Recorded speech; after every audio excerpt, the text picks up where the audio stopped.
At a high-stakes male model scouting event, a man wearing a sharp, standout black suit walks into the room, immediately grabbing the judge's attention. His name is Seung-hoon. He wasn't always looking for the spotlight, though. He used to be a professional soccer player, but after a devastating injury during a match, he was forced to give up his career for good.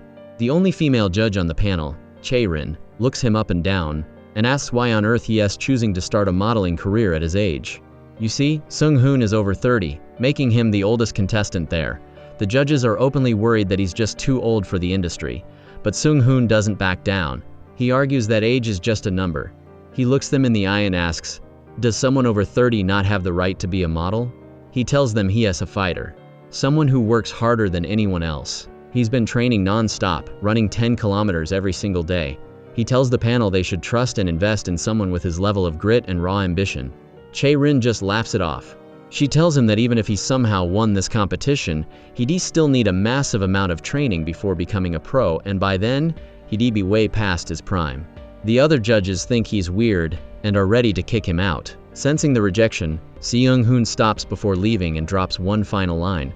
"I believe that in life, it's not about how long you live, but whether or not you face challenges while you are alive." He tries to look as heartbroken as possible, hoping to trigger some sympathy. And it works. Those words hit Chae-rin hard. She falls into deep thought. Her own life has been filled with painful challenges, and she feels a sudden, deep connection to him. It triggers a memory of her own dark past, how, out of desperation and hardship, she had to get involved with a wealthy billionaire just to climb the ladder of fame. As soon as Seung-hoon leaves the room, Chae-rin pulls a total 180. She suddenly changes her mind and decides she wants to bring Seung-hoon into her own company and take full responsibility for his training. It looks like she is already plotting something behind the scenes. After the auditions, Chae-rin heads to the parking lot with another judge, a guy with curly hair. They seem pretty close, and it's obvious the curly-haired guy is trying to flirt with her. He's been blowing up her phone with texts trying to get her to go out for coffee, but she shuts him down every time. During their talk, he casually mentions he's about to get his third divorce. Chae-rin asks if his father, the chairman, would object, but the guy just shrugs it off, saying his dad never cared about his private life anyway. Disgusted, Chae-rin tells him to stop playing with women's hearts, saying guys like him only bring pain. Then, she hops in her car and drives straight to the chairman's mansion, ignoring the guy's desperate pleas for a coffee date. When Chae-rin arrives, the chairman greets her with a massive feast, but she isn't in the mood to celebrate. She ignores the food and gets straight to business, reporting on the expansion of the cosmetics brand he entrusted to her. The chairman is thrilled, praising her and saying he made the right call putting her in charge. After a moment of silence, Chae-rin admits that being summoned so suddenly like this makes her feel uneasy. The chairman's mood sours instantly. He reminds her coldly that he spent a fortune to get her, even sacrificing his own family, and yet, she's not being considerate of him. Left with no choice, Chae-rin stays silent and simply obeys. Meanwhile, things are going from bad to worse for Seung-hoon. He gets home only to find his sister lugging her suitcases out the door. Because he's behind on the rent, the landlord, Da-sum, is kicking them out. Seung-hoon desperately begs Da-sum to let them stay just one more night, promising they'll be gone by tomorrow. Seeing their genuine desperation, Da-sum softens up and agrees. She hands Seung-hoon her lawyer's phone number, telling him he can settle the financial mess through her legal counsel. As it turns out, there's a shocking twist. Da-sum isn't just the landlord, she's actually Seung-hoon's ex-wife. They've been divorced for a while, and the only reason she even let him and his sister rent from her was out of pity for their past marriage. But now, she's done. She wants absolutely nothing to do with him anymore. Later that evening, while Seung-hoon is grinding away at his part-time job at a gym, he gets a life-changing phone call. It's the production team from the scouting show, and they have incredible news. He's officially made it into the finals. Seung-hoon is absolutely ecstatic. His coworker, seeing how happy he is, suggests he should share the big news with Da-sum, but Seung-hoon shuts that idea down immediately. He tells his coworker that he's not Da-sum's husband anymore, so there's no reason to tell her. Besides, she's a famous actress, and he is sure she doesn't want the world to know they were ever married. He says that in the future, when he finally makes it onto the big screen, he doesn't want the public to know about their connection either. He wants to stand on his own 2 feet and be known as Seung-hoon, not just the husband of famous actress Da-sum. He's determined to make it by his own strength alone. But little does he know, he's being watched. Later that night, Seung-hoon is working a second part-time job moving crates at a liquor delivery site. Chae-rin is sitting in her car parked right outside, watching him struggle with the heavy work. She has this look of pure fascination and interest on her face, like she is already plotting her next move. After watching him, Chae-rin heads over to her best friend's hair salon. She asks her friend to design a completely new look for Seung-hoon. But here's the cold part. She tells the stylist not to put too much effort into it. She says she doesn't have high expectations for him, so there's no need for anything overly fancy or sophisticated. While she is there, Chae-rin and the stylist have a heart-to-heart. Chae-rin reveals that she is pouring every ounce of her energy into her cosmetics business for one reason: to build a future for her younger brother. The stylist smiles, noting that Chae-rin treats her brother more like a son than a sibling. She's worked herself to the bone to pay for his tuition since he was a kid, and she has even sacrificed the chance to have her own family just so she could dedicate her entire life to taking care of him. Meanwhile, the drama at the chairman's house is heating up. His curly-haired son, the one who's been hitting on Chae-rin, confronts his father. He lashes out at the chairman, blaming him for the messy divorce from his mother and accusing him of having affairs with multiple women. He tells his father that all of this caused him deep, lasting pain. Then, he gets to the real point. He's a grown man now, and he wants the chairman to actually pay attention to him and let him join the family business. He's bitter that his father supports Chae-rin's career so much while completely ignoring his own flesh and blood son. Faced with his son's complaints, the chairman just coldly tells him to be patient a little longer before kicking him out of the room. Right around this time, Sun-woo, the chairman's grandson, returns to the country. The first place he goes is the hospital to visit his wife, Ji-na. She recently had a near-death experience, and although she survived, she's been spiraling into a deep depression. She's always gloomy, terrified of everything around her, and has lost almost all of her memories. But the moment she sees Sun-woo, she recognizes him instantly. As Sun-woo is taking Ji-na for a walk around the hospital grounds, an elderly woman with white hair approaches them. She introduces herself as Ji-na's new nurse, explaining that the previous nurse had to leave because of a family emergency. Sun-woo is immediately on guard, but the woman tries to reassure him, saying she went through multiple rounds of interviews at the hospital to get the job and that he has nothing to worry about. However, Ji-na is visibly terrified of this woman. She clings to Sun-woo's arm, shaking with fear. Sun-woo gently tries to calm his wife down, telling her there's no reason to be afraid. He encourages her to listen to the nurse and asks the woman to take good care of her. As Sun-woo leaves the hospital, an ambulance speeds past him, and it triggers a painful memory of the day Ji-na had her accident. He remembers her being rushed to the hospital, and his heart breaks all over again. Before that accident, they had such a happy, beautiful life together. Now, every time he thinks about his wife in that emergency room, he's filled with a burning, raw hatred for the people who destroyed his happiness. Fueled by that anger, Sun-woo goes straight to see the chairman. When he walks in, the chairman looks genuinely shocked to see him. He asks why on earth he is there. Sun-woo looks him dead in the eye and says he is there to get revenge for his father, and he knows for a fact that the chairman is hiding something. Sun-woo is on a mission. He's determined to clear his father's name after he was framed for bribing officials with company money. He knows his father would never do something like that. The man was so humble and frugal that he wore the same pair of shoes for years without ever replacing them. He had worked like a dog under the chairman for decades, only to end up in a permanent coma after a mysterious accident. Since the chairman refuses to admit any wrongdoing, Sun-woo decides to take matters into his own hands and investigate. Sun-woo doesn't know exactly who framed his father, but his gut tells him it was either the chairman or that woman, Chae-rin. It's no secret the chairman is obsessed with her. He's even sacrificed his own loyal henchmen just to back her career. Sun-woo makes a dark vow. If that is the case, he will help Chae-rin climb even higher. Why? Because the higher she rises, the harder and faster she'll crash when he finally pulls the rug out from under her.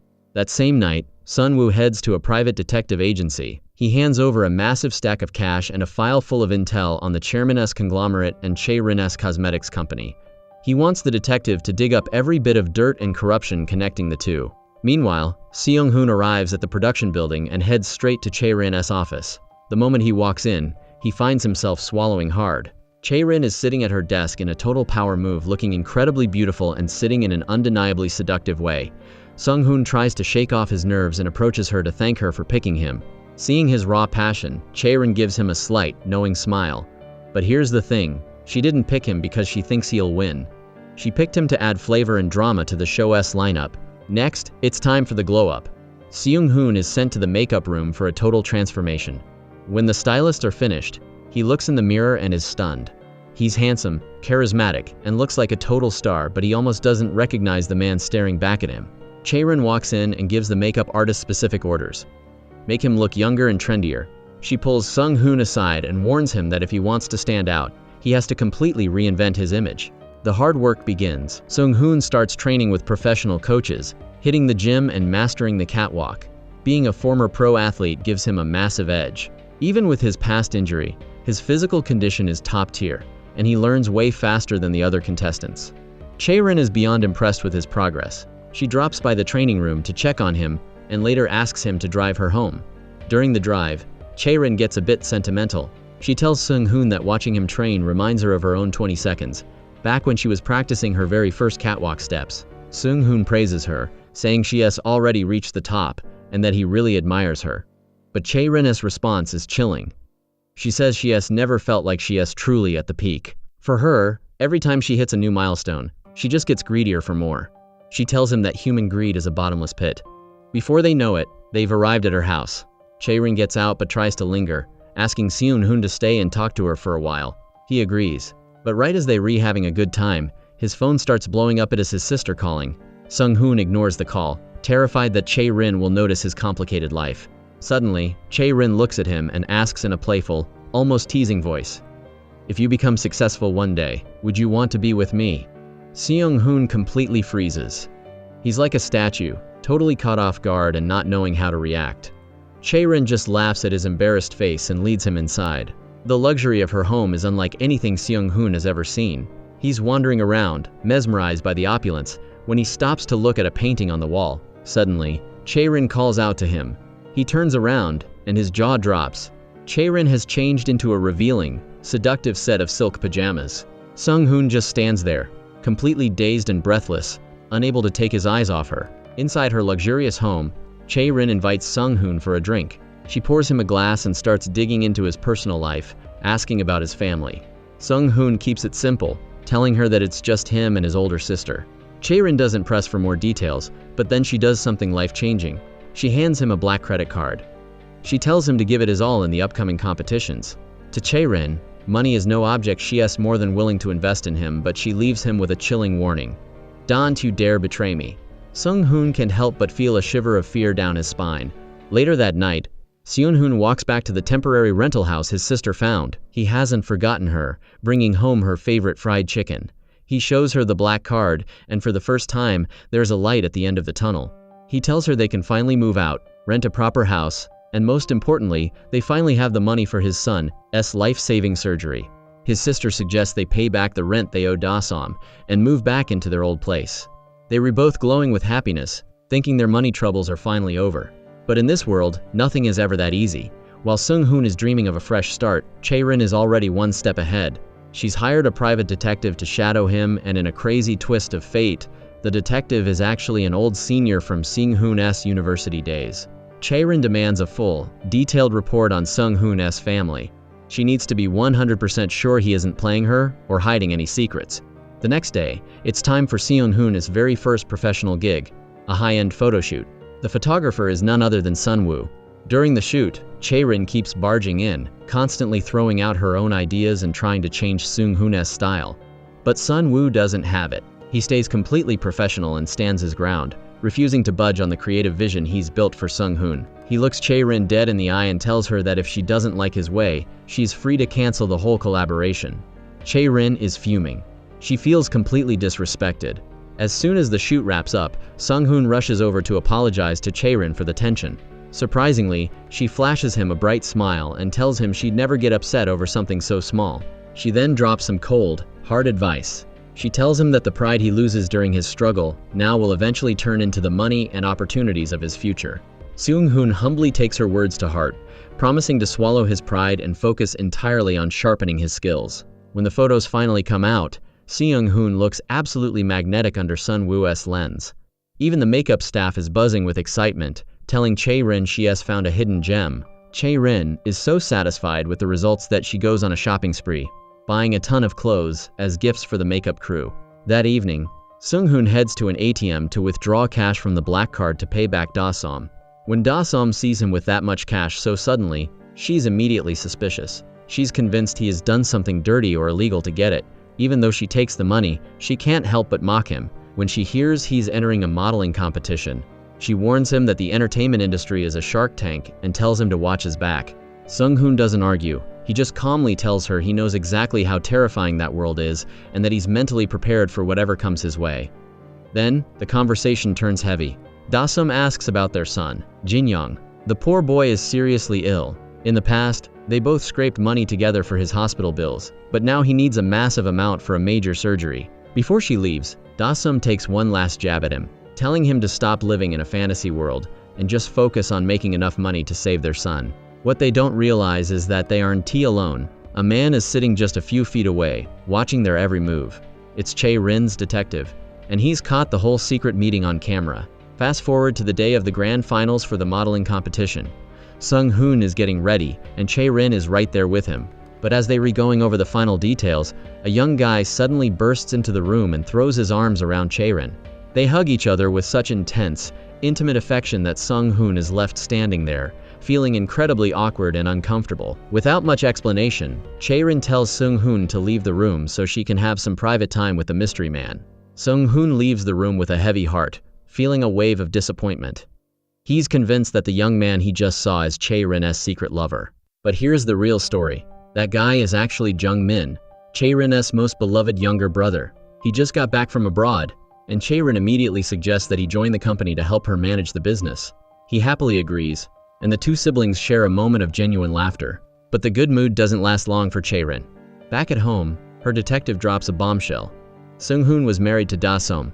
They used to be husband and wife, and although they were separated now, the news leaves Chae-rin absolutely reeling. She feels completely betrayed. She never expected Sung-hoon to hide a secret like that from her. Fuming, she orders the detective to keep digging into his past.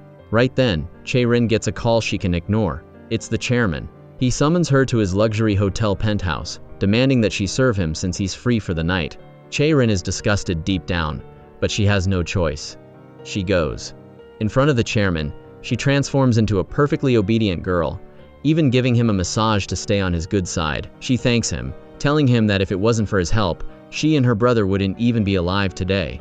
It turns out that when Chae-rin was 20, she lost both her parents. The chairman was the one who rescued her and gave her this life of luxury. Because she is so grateful, she tells him she is willing to sacrifice her very life for him, but then she asks for one thing: her freedom.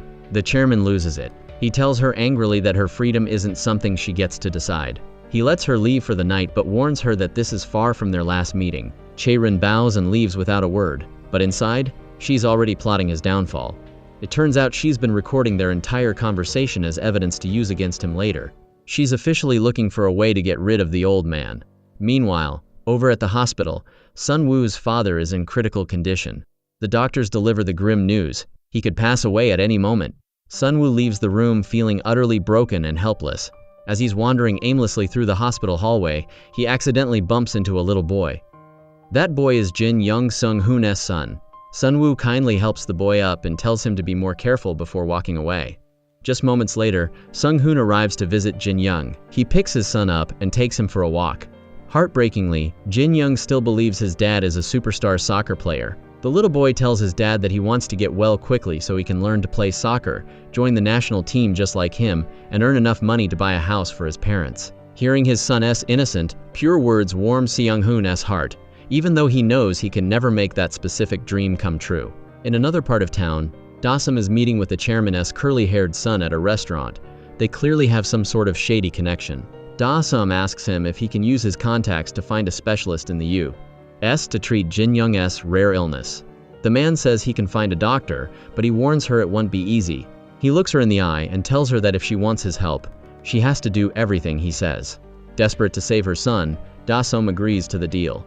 Immediately after, Da-sum rushes to the hospital to take Jin-young away. But Sung-hoon's sister blocks her. She's convinced that Seung-hoon is about to make it big and will have the money to save his son. Da-sum explodes, screaming that money alone won't solve this. Their son has a rare disease that can only be treated in America. Back to the competition. It's the day of the semifinals, and Sung-hoon arrives at Chae-rin's office in high spirits. But his world comes crashing down when Chae-rin drops the hammer. She knows the truth. She knows Da-sum is his wife. Caught red-handed, Sung-hoon begins to panic, desperately trying to explain that they've been separated for a long time and that a divorce is happening very soon. Chae-rin looks him in the eye and tells him that she is not actually upset about the truth, she is upset that he lied to her. Sung-hoon quickly goes into damage control mode. He pleads his case, saying he didn't want to use his reputation as Da-som's husband to get famous. He wanted the world to recognize him for his own talent. Surprisingly, this actually seems to work. Chae-rin cools off and decides to give him a pass.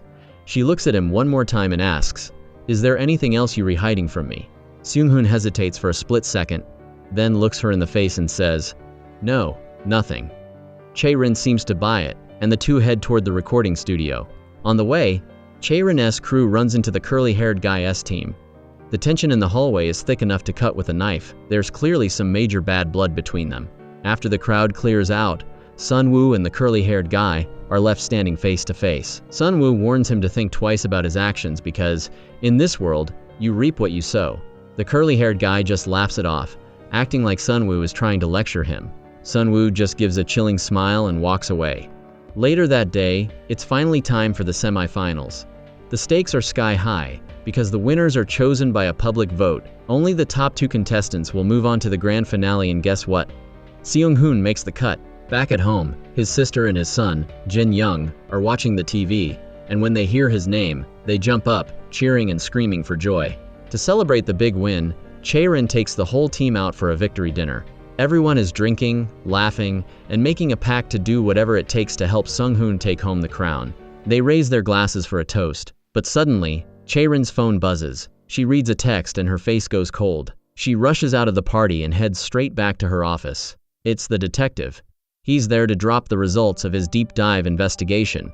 He hands Chae-rin a file and confirms what she already knew. Sung-hoon's mother passed away early. He lives with his sister, and he is separated from Da-som.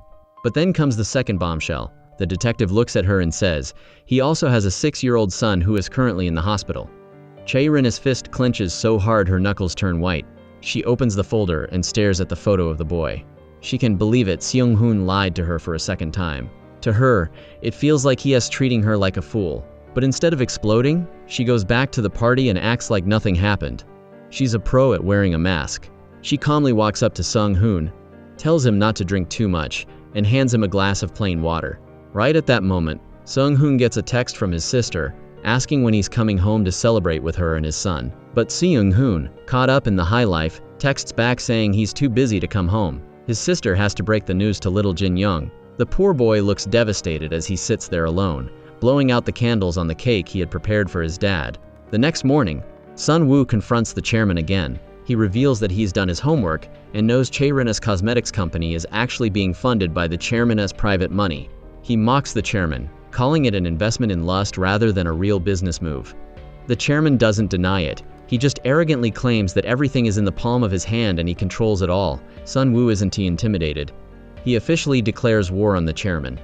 After the confrontation, Sun-woo visits his father's bedside. He whispers to his unconscious father, saying he hopes he can hold on long enough to see the day the revenge is complete.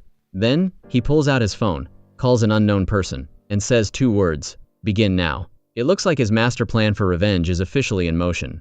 After the celebration party finally winds down, Chae-rin takes Sung-hoon to a quiet cafe. In the relaxed atmosphere, Sung-hoon asks a personal question. "A perfect woman like you, why aren't you married?" Chae-rin gives him a cynical answer. She says she's never met the right man. According to her, there are only 2 types of men in this world. The first type are the powerful, successful ones who treat the woman by their side like a piece of jewelry, an accessory to show off, not someone to respect. And the second type? They re the user's men who just want to use her connections and her money to get what they want. To these powerful men, Chae-rin was nothing more than a human ATM to withdraw cash from whenever they pleased. She tells Seung-hoon that she refuses to be anyone's arm candy, and she certainly won't be their bank, which is exactly why she's stayed single. After opening up about her own life, Chae-rin turns the tables and asks Sung-hoon about his marriage. Caught up in the moment, Sung-hoon lets his guard down and accidentally mentions his son, Jin-young. As soon as the words leave his mouth, he realizes his massive mistake. Panic sets in. He starts apologizing profusely, terrified that he's ruined everything by hiding the fact that he's a father. But Chae-rin's reaction is a total surprise. She isn't angry. She just says the situation is a bit complicated. In her eyes, Sung-hoon isn't a malicious liar. He was just too scared to tell her the truth. Then, Chae-rin makes her move. She boldly invites Sung-hoon to stay the night with her. Faced with her blunt honesty, Sung-hoon is paralyzed with confusion, not knowing how to react. But this time, he finally loses his self-control. He and Chae-rin spend a passionate night together, so distracted that he completely ignores his sister's incoming phone calls. The next morning, the guilt hits him, and Sung-hoon rushes to the hospital to see his son. His sister drops a bombshell. Da-som wants to take Jin-young to America for treatment. Sung-hoon tries to calm her down, promising he'll deal with Da-som personally and settle this once and for all. When he confronts Da-som, she treats him with the same cold contempt as always. Back when they separated, Seung-hoon was willing to give up everything just to get custody of their son, and Da-som had agreed. But ever since Jin-young has been under Sung-hoon's care, the boy's health has only gotten worse. Da-som declares she can leave her son with a father who doesn't even have the financial means to save him. She pins all the blame on Seung-hoon, screaming that it's his fault their child is in this condition. She's already found a surgeon, and she makes it clear that since she gave birth to Jin-young, Seung-hoon has no right to stop her. As Da-som storms off, Seung-hoon hangs his head in shame. The scene triggers a painful memory of the day they broke up. Da-som had mocked him for their poverty, claiming he couldn't provide a decent life for their family. Seung-hoon had asked her if she had already found another rich man to replace him, reminding her that before they married, she said having him was enough. That was the breaking point. Da-som slapped him hard across the face, admitting that yes, that was exactly her plan. She told him to go find a sugar mommy to lean on and stop bothering her. Driven by pure rage and wounded pride, Seung-hoon slapped her right back. In a fit of fury, Da-som threw a wad of cash in his face and declared they were done for good. To this day, the humiliation of having to pick those bills up off the ground burns inside him, making him clench his fists in anger every time he thinks about it. Back in the present, Sun-woo visits Chae-rin's office with some big news. The photos he took of Seung-hoon have gone viral, and people are obsessed with them. Chae-rin is thrilled and praises Sun-woo's incredible talent. They start excitedly discussing a future partnership, but Chae-rin has no idea she's walking right into a trap. This is all part of Sun-woo's master plan for revenge. Right as they were about to sign the contract, Sung-hoon bursts into the office. He looks desperate, clearly having something urgent to say. Sun-woo catches the vibe and leaves them alone. Immediately, Seung-hoon begs Chae-rin for help. He tells her Da-som is trying to take his son away and pleads with her to help him keep Jin-young. He tells her he'll do anything to repay her. Chae-rin gives him a subtle, triumphant smile. In her mind, she's thinking, I finally caught the big fish. She slides a contract across the desk and tells him if he signs it, she'll make sure his son stays with him. It's an exclusive artist management contract with her company. On the surface, the terms don't look too harsh, but there's a deadly catch. If he ever violates the agreement, he'll have to pay a massive financial penalty that would leave him in ruins. Chae-rin lays out an offer that Sung-hoon simply can refuse. If he signs the contract today, she will pay him 1 billion won, nearly $1 million, and promises to bring his son back to him. Hearing these two conditions, Sung-hoon's eyes light up with hope. Without a second thought, he signs his life away on that dotted line. As Seung-hoon leaves the office, he runs into the detective at the door. Since they were schoolmates, they stopped to chat for a moment before Seung-hoon headed out. The detective then walks into Chae-rin's office, where she gives him his next mission. Track Da-som's every move over the next few days and report back. The detective agrees, but after leaving Chae-rin, he secretly meets up with Sun-woo. The detective drops a major lead for Sun-woo. There's a beauty salon owner who was very close to Gina back when she was studying abroad. And get this, there seems to be a shady connection between this salon owner and the chairman. Sun-woo's instincts kick in, and he orders the detective to dig as deep as possible into this salon. The detective agrees, but first, he has to finish his primary job, stalking Da-som. It doesn't take long for the detective to strike gold. He catches Da-som and the curly-haired guy, the chairman's son, getting way too intimate in public. Using his connections, the detective buys the photos and sends them straight to Chae-rin. Now, Chae-rin has the proof she needs. The curly-haired guy is Da-som's secret sponsor. She realizes her mission is clear, she has to break them apart. If she can cut Da-som off from her sponsor, Da-som won't have the resources to take Sung-hoon's son away. Chae-rin tells the detective to get Da-som's phone number, and she gets it almost instantly. She wastes no time calling Da-som to demand a meeting. When Da-som sees a call from Chae-rin, she panics. She immediately calls Sung-hoon, demanding to know why his boss is contacting her and accusing him of blabbing their secrets. This phone call leaves Sung-hoon a nervous wreck. He's so distracted that he can even focus on his professional photoshoot. Seeing him struggle, Sun-woo gives him some tough love, telling him that in this business, you have to stay professional. If there is a problem, Fix it immediately. Don't let it sabotage your work. Shortly after, Chae-rin and Da-sum meet at a cafe. At first, Da-sum tries to play it cool and act cold, refusing to talk. But Chae-rin drops the hammer. She tells Da-sum she has proof of her secret meetings with the curly-haired guy. Da-sum's face goes pale. She is terrified. Chae-rin twists the knife, saying she's known the curly-haired guy for years and knows he never helps anyone for free. Seeing Da-sum break down in tears, Chae-rin switches from threats to temptation. She tells Da-sum that compared to that guy, she has way more power and can help her much more. Whatever the curly-haired guy promised, Chae-rin can do better, including finding the best doctors abroad and scheduling her son's surgery immediately. But there's a price. Da-sum has to become a mole and leak everything she hears from the curly-haired guy. Desperate to save her son, Da-sum has no choice but to accept the deal. She reaches into her bag and hands over a USB drive containing recordings of her conversations with the curly-haired guy. That night, Da-sum visits her son at the hospital, where she runs into Sung-hoon. She tells him proudly that she's successfully negotiated with Chae-rin to take their son abroad for treatment. This is the exact opposite of what Sung-hoon wanted. He's furious and goes straight to Chae-rin to demand answers. Chae-rin stays calm and explains her logic. She tells Sung-hoon that while she didn't technically stick to his original wish, she's doing this for the boy's own good. She tells him bluntly, if he stays here with you, he will die because he won't get the treatment in time. She frames herself as the savior, leaving Sung-hoon torn between his desire to keep his son close and the reality of saving the boy's life. Sung-hoon knows in his gut that surgery is the best move, but he's dying inside. The thought of Da-sum taking full custody after the operation is eating him alive. Chae-rin, being the master manipulator, shuts him down. She explains that since he's now a public figure, a scandal about a secret child would absolutely tank his career. She tells him it's better for everyone if the boy stays with his mother. When Sung-hoon tries to fight back, arguing that he was the one who raised the boy all these years, Chae-rin cuts him off mid-sentence. She starts gaslighting him, saying this whole mess is his own fault. She tells him that if he had just gotten the surgery earlier, his son wouldn't be suffering like this now. Stunned into silence, Sung-hoon feels a wave of worthlessness wash over him. He starts to believe he really is a failure who can provide a good life for his child. Defeated, he finally agrees to Chae-rin's plan. Sung-hoon leaves in a dark cloud of sadness. He tries to drown his sorrows in alcohol before heading home to break the news to his sister. He tells her that after the surgery, he's handing the boy over to Da-sum for the sake of both their futures. His sister is heartbroken, but she doesn't fight him on it. Sung-hoon then asks her to be the one to travel abroad with the boy to look after him during the surgery. Meanwhile, the detective is playing a dangerous game. He meets with the chairman and drops a folder full of surveillance photos on his desk. He reports everything.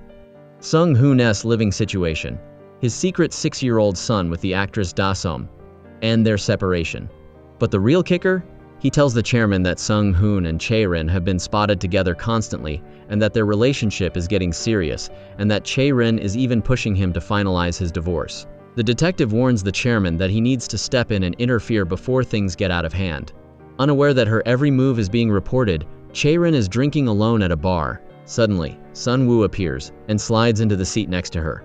He starts making small talk, asking if she studied abroad in the U.S. Chae-rin admits she did. Then, Sun-woo goes for the jugular. He casually mentions he has a friend who also studied in the States, a woman named Ji-na. The moment she hears that name, Chae-rin completely freezes. She forces a tight, awkward smile and asks where this friend is now. Sun-woo lies through his teeth, saying she's still in the U.S. but promises to introduce them once she's back. Chae-rin struggles to keep her cool, nodding along with a fake grin.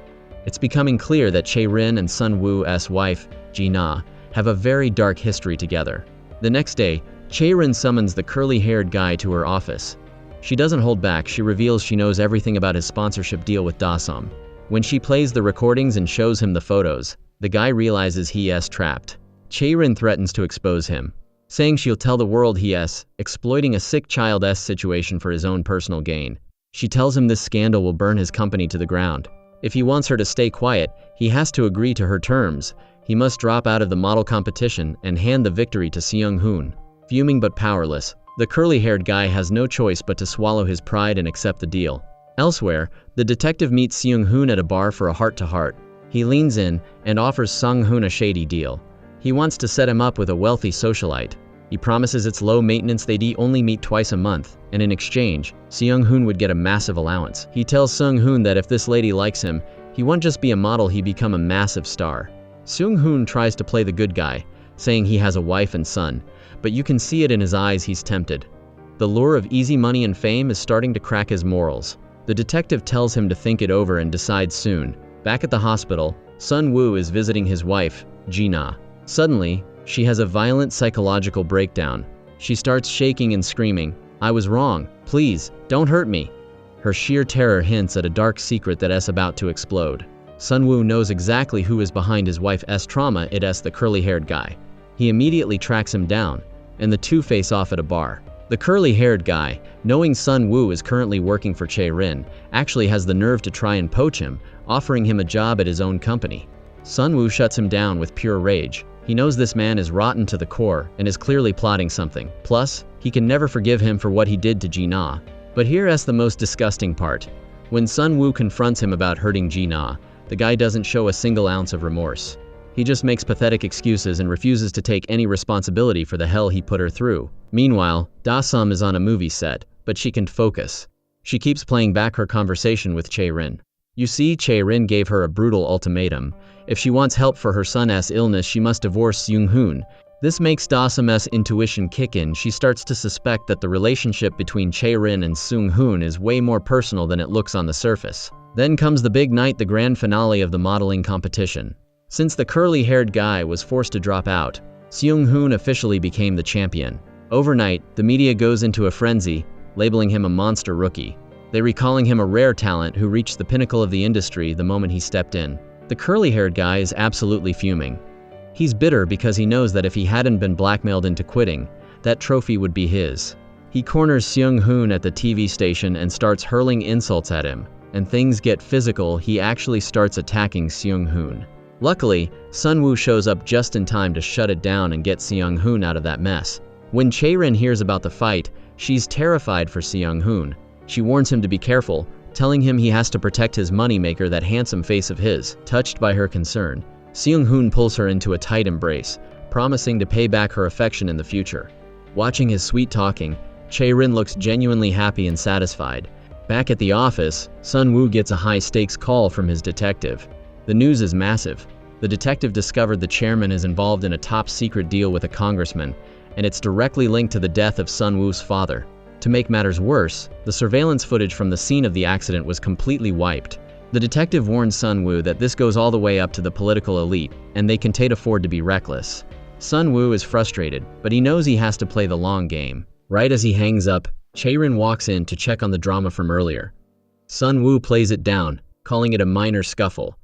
But then, Chae-rin notices a cosmetics box on his desk. Sun-woo explains it's a product from a bankrupt company called Si-han. The moment she hears the name, Chae-rin completely freezes. It's obvious she knows this company. Rattled, she tries to put the box back but accidentally drops it. Sun-woo quickly reaches out to help her pick it up, and in that split second, their hands touch.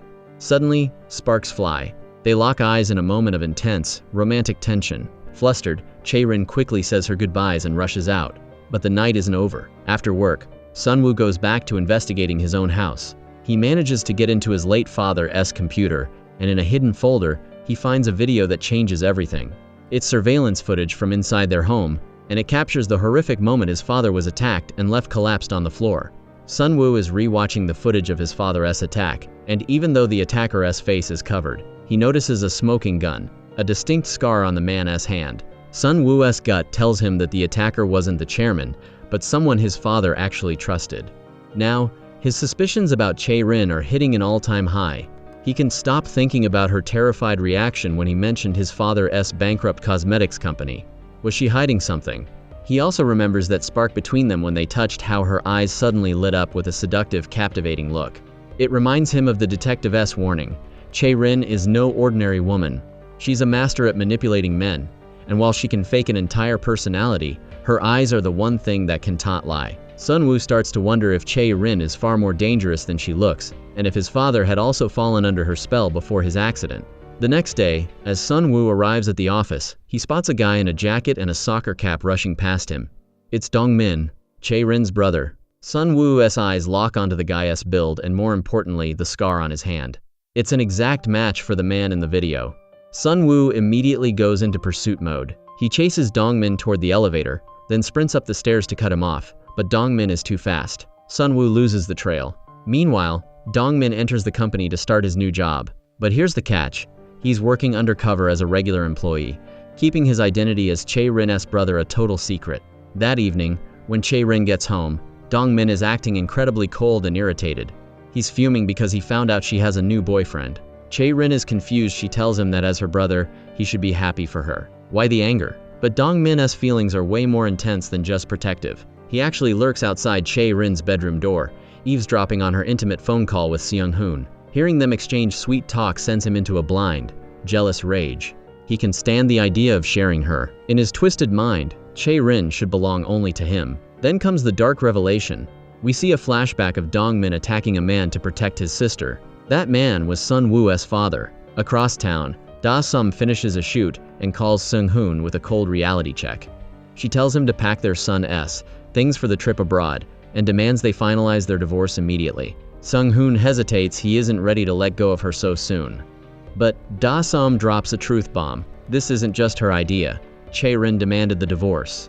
Stunned and furious, Seung-hoon confronts Chae-rin, asking why on earth she's interfering in his marriage without telling him. Chae-rin stays ice cold, telling him that in his current position, a divorce is unavoidable and he shouldn't even waste time thinking about it.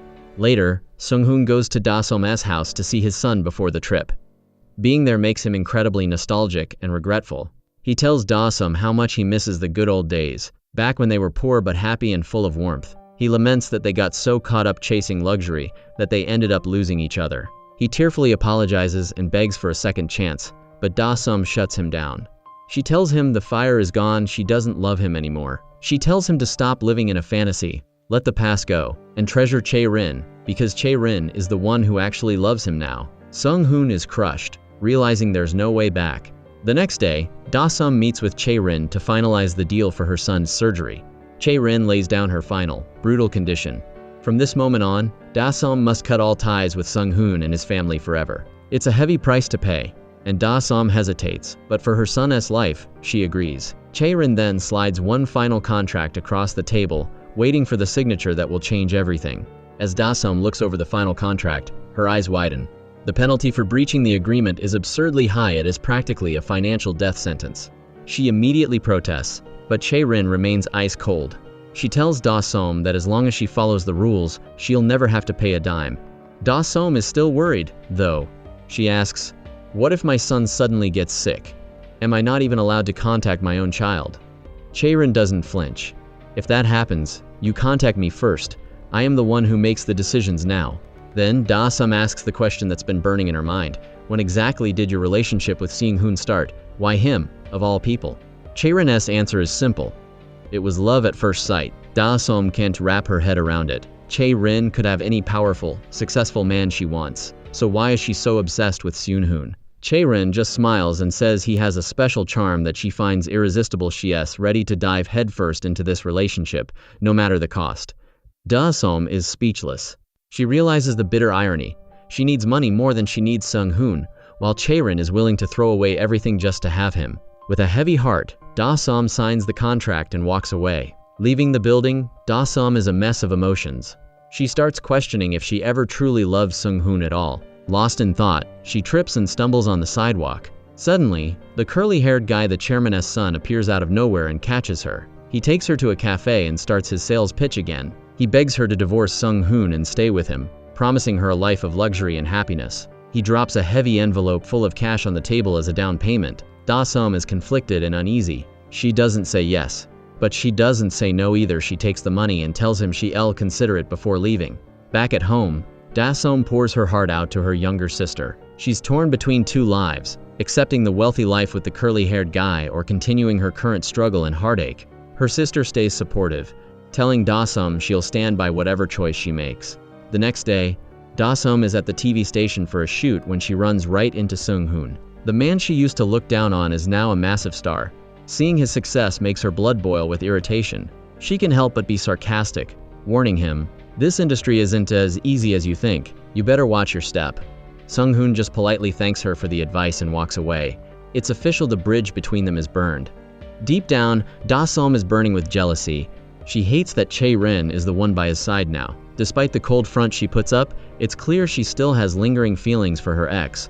Driven by envy, she meets the curly-haired guy again and asks him to do one thing: destroy Chae-rin and Sung-hoon's relationship. He agrees, but he has a price. Da-sum has to agree to meet his father, the chairman. Meanwhile, Chae-rin meets up with Sun-woo. She wants him to use his high-level connections to invite a famous businessman to her brand launch. Sun-woo agrees, but he jokes that she'll owe him a dinner and drinks for the favor. Chae-rin laughs and agrees, keeping the vibe light and friendly. But after dinner, Sun-woo gets a chilling call from his detective. The detective has dug up some dark dirt on Chae-rin's brother, Dong-min. He had a history of psychological treatment as a child. The detective is now 100% certain Chae-rin is linked to Sun-woo's father's death. After hanging up, Sun-woo is shaking with rage. He starts vividly imagining himself confronting Chae-rin right then and there. In his mind, he sees himself calling her out, knowing she visited his father the night he died. He imagines them screaming at each other because his father refused to work with her. He envisions the moment he asks her what really happened after that argument. In this imaginary confrontation, Chae-rin plays the victim, pretending she knows nothing. The anger in his mind boils over, and Sun-woo imagines himself slapping Chae-rin across the face. In his vision, Sung-hoon suddenly bursts into the room and tackles him to stop the violence. Sun-woo snaps back to reality, realizing the storm that's about to break is going to be far worse than anything he's imagined. But hold on, everything that just happened? That slap? The confrontation? It was all just a vivid fantasy in Sun-woo's head. In reality, he still doesn't have the courage to face Chae-rin like that. He knows deep down that now isn't the right time. He has to stay patient, keep his head down, and wait for the perfect opportunity to strike. Meanwhile, the curly-haired guy, the chairman's son, pops into Chae-rin's office. He's practically glowing because he heard Seung-hoon and Da-sum finally finalize their divorce. He's already getting ready to propose to Da-sum and thinks he's won. But Chae-rin couldn't care less about his love life. She shuts him down hard, telling him to stop wasting his time on nonsense and focus on the company's business instead. He leaves feeling humiliated, fuming with rage because he can't even talk back to her. As soon as he has gone, the detective slides in with the receipts. He shows Chae-rin photos of Sung-hoon meeting up with his ex, Da-sum. Chae-rin's fist clenches, her blood is starting to boil. But then the detective drops another bomb. He tells her that Sung-hoon actually asked him to set him up with a wealthy sugar mommy socialite.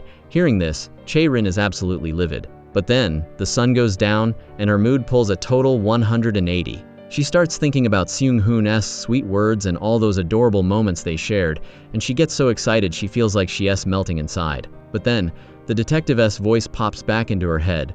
She starts to get confused. Is Sung-hoon actually trustworthy? Or is he just a world-class player? She decides to wait for him in the living room. The second Seung-hoon walks through the door, she explodes. She demands to know the truth about his relationship with Da-sum and asks him point blank, "What am I to you in this relationship?" It's clear she wants 100% total control over him. Sung-hoon is blindsided. He sits her down and tries to calm her down, explaining that it's over with Da-sum and he only went to her house to see his son. Chae-rin isn't in the mood for excuses. With tears in her eyes, she tells him she has sacrificed everything for him. She has given him her heart, and all she gets in return is disappointment. Then, she drops the ultimate bombshell. She demands that they get married. Sung-hoon is stunned. He's caught totally off guard and can bring himself to say yes immediately. Seeing his hesitation, Chae-rin starts whispering promises in his ear. She tells him that as long as he's with her, he can achieve every single one of his dreams. Faced with the ultimate temptation of money, power, and lust, Sung-hoon is hooked once again.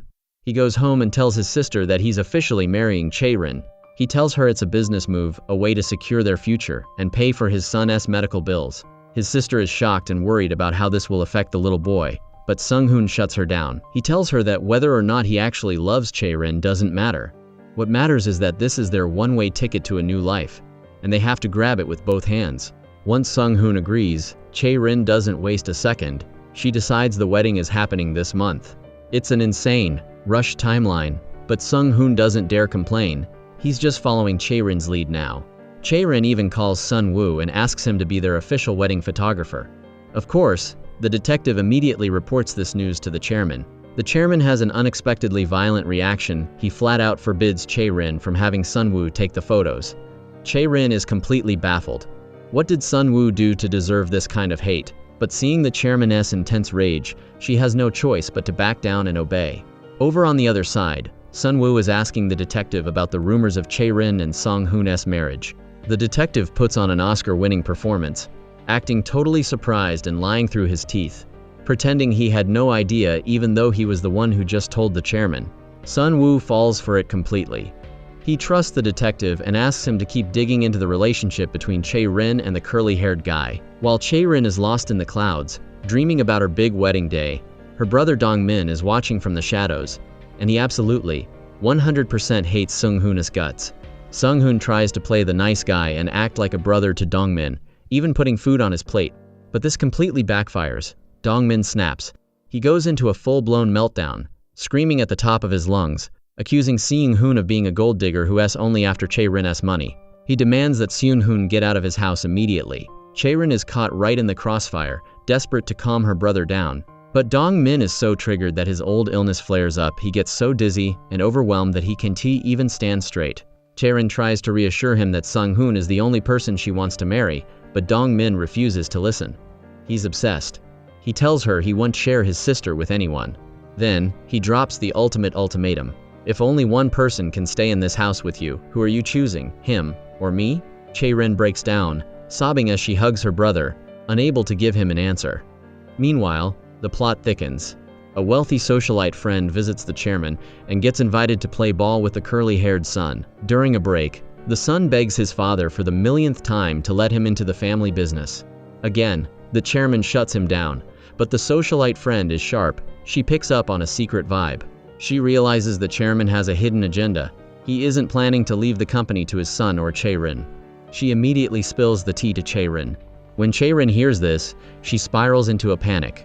Who is this mysterious third person coming for her throne? Her socialite friend, who is actually on her side, knows that deep down, Chae-rin just wants a warm, happy family. Money and power were just the tools, but a real home was always the goal. On the professional front, Sung-hoon is absolutely killing it. With Chae-rin's massive backing, he's become the biggest model on the market. You can walk a block without seeing his face on posters, flyers, and massive billboards. During a magazine shoot, Sun Woo the photographer asks him about his son. He gives him some real talk, warning him not to let fame and temptation make him forget the little boy who needs him. But Sung-hoon's mind is made up. He knows this marriage isn't about love, it's a business transaction. He's selling his soul to Chae-rin because he believes that only with her millions can he give his son a happy life. As news of the high-profile wedding breaks, it sets the internet on fire. While that's happening, the curly-haired guy is tightening his grip on Da-som. He forces her to sign an investment contract with terms that basically turn her into his slave. He even takes her to meet his father, the chairman. But the chairman sees right through them. Even though the son claims he's in love, the chairman knows it's a lie. He tells his son that Da-som doesn't love him, she's just an actress, and he's just a sponsor. It's an exchange of money and lust, nothing more. He points out that Da-som just got divorced. There's no way she's truly in love with him yet. The chairman tries to talk some sense into his son, telling him that love bought with money is like a sandcastle, it'll wash away with the first wave. He promises to give his son everything if he just focuses on the business and stops chasing this useless romance. But the son is too far gone. He's completely obsessed with Da-som. A few days later, Sun Woo meets up with Chae-rin to pick up some photos he asked her to find. Chae-rin is curious, why does he need them? Sun Woo reveals they are evidence. He tells her that people tried to kill his father. They didn't succeed, but his father is still in a coma, fighting for his life every day. Hearing this, Chae-rin actually feels a wave of pity and empathy for him. Sun Woo admits a heartbreaking truth. He's terrified of his phone ringing. Every time the hospital calls, his heart stops. Fearing that today is the day they tell him his father is gone forever. Seeing how traumatized Sun Woo is, Chae-rin does something unexpected. She takes his phone and changes his ringtone to something peaceful so he won't jump in fear every time it rings. She tries to comfort him by opening up about her own life, mentioning her brother's mental health struggles. She tells him, family crises aren't always our fault. Sometimes, you just have to let things go to survive. It seems like a sweet moment, but with Chae-rin, there's always an angle. After their talk, Chae-rin heads back to her office to look at her wedding photos. Suddenly, the curly-haired guy bursts in. He looks at the photos and sees they were shot by Sun Woo. That's when he drops a massive truth bomb. Sun Woo is the chairman's grandson. Chae-rin's heart stops. She's hit with a wave of pure terror, as she realizes she's been getting close to the son of the man she helped destroy. She thinks back to everything Sun Woo just told her about his father. But Chae-rin doesn't stay scared for long. She quickly shifts back into predator mode, already plotting her next move. That night, she calls Sun-woo to a bar. She tries to use her ultimate weapon, her seduction, to reel him in. But Sun-woo is way ahead of her. He sees right through her act and tells her to shut down those dirty ambitions immediately. When he tries to leave, she grabs his hand and gives him her most captivating look, begging him to stay. But Sun-woo doesn't budge. He knows exactly how dangerous this woman is. Meanwhile, back at the mansion, Seung-hoon is feeling the pain of soon being separated from his son.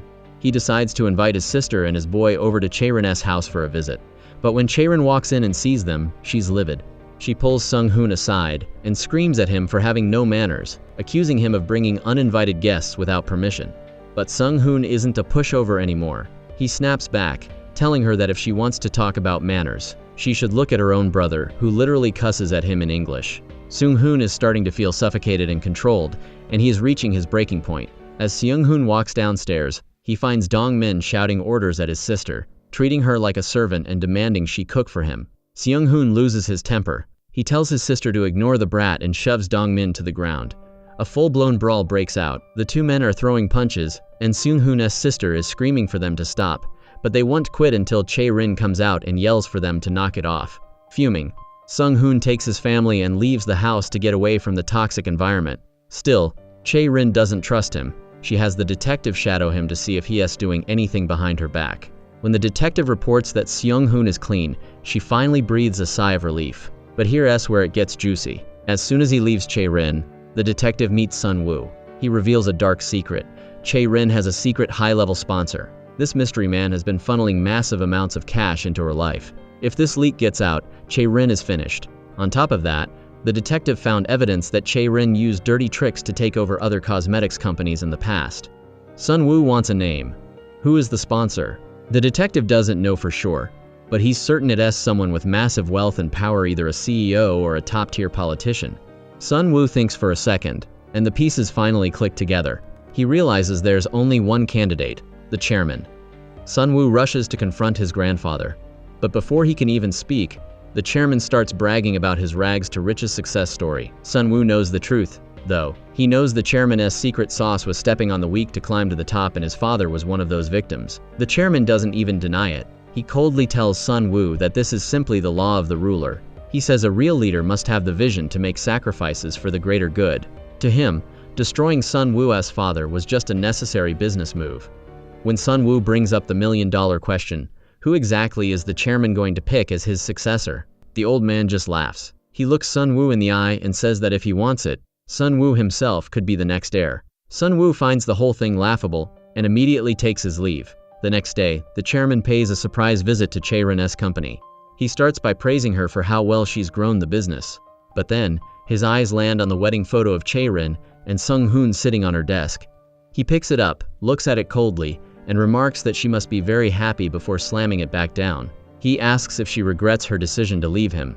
When she stays silent, he drops a chilling warning. She's going to pay for her mistakes. Then he delivers the final blow. He tells her that the cosmetics company she is currently running will be handed over to Sun-woo. Now, remember, Chae-rin did everything in her power, even using dirty tactics, to steal this company from Sun-woo's father. Hearing that she's about to lose it all to Sun-woo sends her into a silent rage. She tries to object, but the chairman doesn't care. He tells her bluntly, "I am not here to discuss this with you. I am here to notify you." As soon as he leaves, Chae-rin loses it in her office. She's worked like a slave for years, and now, with one single word from the chairman, it is all being snatched away. She's officially backed into a corner, and a dark thought crosses her mind. If she's going down, she's taking everyone with her. But Chae-rin's day from hell isn't over. Just as she is fuming, the curly-haired guy and Da-sum walk in with some news. They announce that Da-sum and Seung-hoon, the ex-husband and ex-wife, will be filming a joint commercial together for her company's product. Hearing that her fiancé is going to be working closely with his ex-wife makes Chae-rin see red. It feels like the whole world is conspiring against her. To add fuel to the fire, the curly-haired guy sneers at her, claiming that this company will belong to him soon anyway. He leaves with a smug, punchable face, satisfied that he's successfully pushed her over the edge. Meanwhile, the detective is having a secret meeting with a mysterious wealthy woman. It looks like she has a massive master plan and needs the detective's help. At this point, the detective is becoming the keeper of everyone's darkest secrets. Right after meeting her, He heads to Sun Woo's office to hand over dashcam footage from a car parked near his house the night his father was attacked. They still don't know who the car owner is, so Sun Woo tells him to keep digging. Sun Woo also gives him a new mission: find the woman who filed the original skin allergy complaint years ago. That one complaint was the spark that led to the takeover of his father's company. Sun Woo slides an envelope of cash across the desk, and the detective happily agrees to get to work. Later, Sun Woo visits Gina in the hospital. He whispers to her that the truth is almost out and he's going to expose everyone involved. But outside the room, the white-haired nurse is eavesdropping on every word. She immediately reports back to the curly-haired guy. It turns out she's a rat planted by him to spy on Sun Woo. The phrase "expose everyone" sends the curly-haired guy into a total panic. He's terrified that the horrific things he did to Gina will come to light. We see a sickening flashback of him drugging Gina with a sedative and then assaulting her. He's shaking in his boots. When the nurse tells him Gina is being discharged next month, he realizes his time is running out. He has to do something and fast to save his own skin. Back to Chae-rin. Since the chairman has officially cut her off, she is scrambling for a lifeboat. Suddenly, she remembers the wealthy woman the detective met earlier. Chae-rin visits the woman's art gallery and starts by complimenting her successful art investments. But then she drops the act and accuses her point blank. "This gallery is just a front for your illegal money laundering, isn't it?" The wealthy woman snaps. She gets defensive and angry, screaming that her art business is 100% legitimate. But Chae-rin isn't backing down. She's desperate. And a desperate woman is the most dangerous person in the room. Chae-rin just laughs it off. She realizes the woman saw right through her and knew she was there to beg for a loan. It's clear the wealthy socialite is politely brushing her off. After failing to get the money there, Chae-rin hits a bar to meet with other high society women. She is desperate to find out if the chairman is really handing the company over to his curly-haired son, but the socialites are just as clueless. The chairman is a total wild card and impossible to read. Meanwhile, the chairman is thinking about Chae-rin. He knows her well enough to know she'll never give up the company voluntarily. So, he decides to force her hand. To send her a final warning, he hires reporters to launch a smear campaign against her. By the next morning, a scandalous article has blown up on every major news outlet, exposing Chae-rin's sponsorship deal with a mysterious, powerful chairman. When Sung-hoon reads the news, he's devastated. He hits the bottle hard, trying to drown his sorrows. When he finally gets home and sees Chae-rin, he gives her the total cold shoulder. The truth has finally set in. He realizes Chae-rin's entire career was built the same way his was, by being sponsored by a rich benefactor. It looks like the chairman's plan is working perfectly. He's not just taking her assets, he's destroying her reputation and sabotaging her upcoming wedding. Chae-rin is now standing on the edge of a total breakdown. With no other cards to play, she decides to double down on Sung-hoon. She thinks if she can just keep him firmly by her side, she might still have a chance to save the company. But Chae-rin has no idea that she is also a target. A powerful congressman, who is a close ally of the chairman, has his eyes on her, and he is willing to spend a fortune to have her. He's got enough cash to help Chae-rin take the company back from the chairman. He even asks the wealthy gallery owner to set up a private meeting with her. While Chae-rin is busy trying to stay close to Sung-hoon, his own sugar mommy reappears. It turns out the wealthy woman Chae-rin tried to borrow money from is actually a massive fan of Sung-hoon. She meets him and promises to protect his career, but with a brutal condition: he must leave Chae-rin and come to her instead. After delivering her ultimatum, the wealthy lady leaves with a cold, arrogant smirk. She heads to a high society dinner party where Chae-rin is also a guest. The dinner is a total Shark Tank. The rich women are all bragging about their easy money and effortless lives, and Chae-rin tries to suck up to them with compliments just to stay in their good graces. But the moment her career comes up, the vibe turns toxic. The socialites bring up the scandalous articles and mockingly suggest she is about to go bankrupt. Chae-rin is humiliated and makes an excuse to leave the table to get more wine. The second she's gone, the masks come off. The socialites start tearing her apart, laughing at her for being stupid enough to leave the chairman for a younger guy. Across town, Sung-hoon's son, Jin-young, is struggling to adjust to life at Da-sam's house. He cries himself to sleep every night, begging to see Sung-hoon's sister. Heartbroken for her child, Da-sam decides to risk everything. She violates her contract with Chae-rin and calls the sister over to take care of him. After the boy finally falls asleep, Da-sam meets with the sister and begs her to keep this a total secret. If Chae-rin finds out, there will be hell to pay. The sister agrees, promising she'll do whatever it takes to see her nephew, so Da-sam doesn't have to worry. But Chae-rin is too busy dealing with her own nightmare to care about Da-sam right now. She is racking her brain for a way to keep her company from being snatched away. Then, it hits her. She remembers she is still holding a nuclear weapon, the recorded video of her conversation with the chairman. Chae-rin rushes to her safe, pulls out the USB drive, and lets out a dark, villainous smile. She's ready to play dirty. That night, Sung-hoon's sister stays at Da-som's and cooks a big, warm dinner for them. She wants to give her nephew and Da-som one last beautiful meal before they fly to the U.S. for the surgery. Even though Da-som and Sung-hoon are officially over, the bond between Da-som and Sung-hoon's sister is still going strong. They just about to sit down for dinner when the doorbell rings. Who is it? It's that wealthy female chairman, the one who's been trying to sponsor Sung-hoon. She introduces herself as an acquaintance of his and claims she just brought some gifts for his son. Da-som and her sister politely invite her in for tea, but things get awkward fast. During the chat, the wealthy woman starts throwing major shade at Da-som. She mentions the sponsorship Da-som is getting from the curly-haired guy and mockingly says she pities her. Why? Because usually, big-time actresses have more than just one sponsor. Da-som is absolutely sweating bullets. She's terrified that Seung-hoon's sister will find out she ditched her marriage just to be with a rich sponsor. The sister, who is totally clueless about how the industry works, asks what sponsorship even means. Da-som quickly brushes it off, lying that it's just a misunderstanding and that actresses deal with these nasty rumors all the time. But you can see it in the sister's eyes. She knows Da-som is hiding something, and she is determined to find out what. After the wealthy woman leaves, Da-som is a nervous wreck, but Chae-rin is having it even worse. The news of her own sponsorship scandal is going viral, and people are tearing her apart online. To make things even more toxic, the curly-haired guy runs into Seung-hoon and decides to kick him while he's down. He mocks him, saying that since both he and Chae-rin needed rich benefactors to get where they really are a match made in heaven. Seung-hoon sees red. He's about to throw hands and attack the guy, but hotel staff jump in just in time to hold him back. The curly-haired guy is loving it. He stands there with a smug look, taunting Seung-hoon and calling them both parasites living off other people's money. Seung-hoon is fuming, but he has no choice but to walk away. The next day, Seung-hoon is at Chae-rin's office when he spots something on the floor, a USB drive. It's the same USB Chae-rin was planning to use against the chairman. She must have dropped it when she was rushing to the safe. Seung-hoon stares at it, torn. He knows he shouldn't snoop, but his curiosity wins out. He plugs it into a computer and boom, he finds the recording of Da-som and the curly-haired guy. He hears the guy using Jin Young's life-threatening illness to blackmail Da-som into the sponsorship deal. This is the moment Sung-hoon realizes the ugly truth.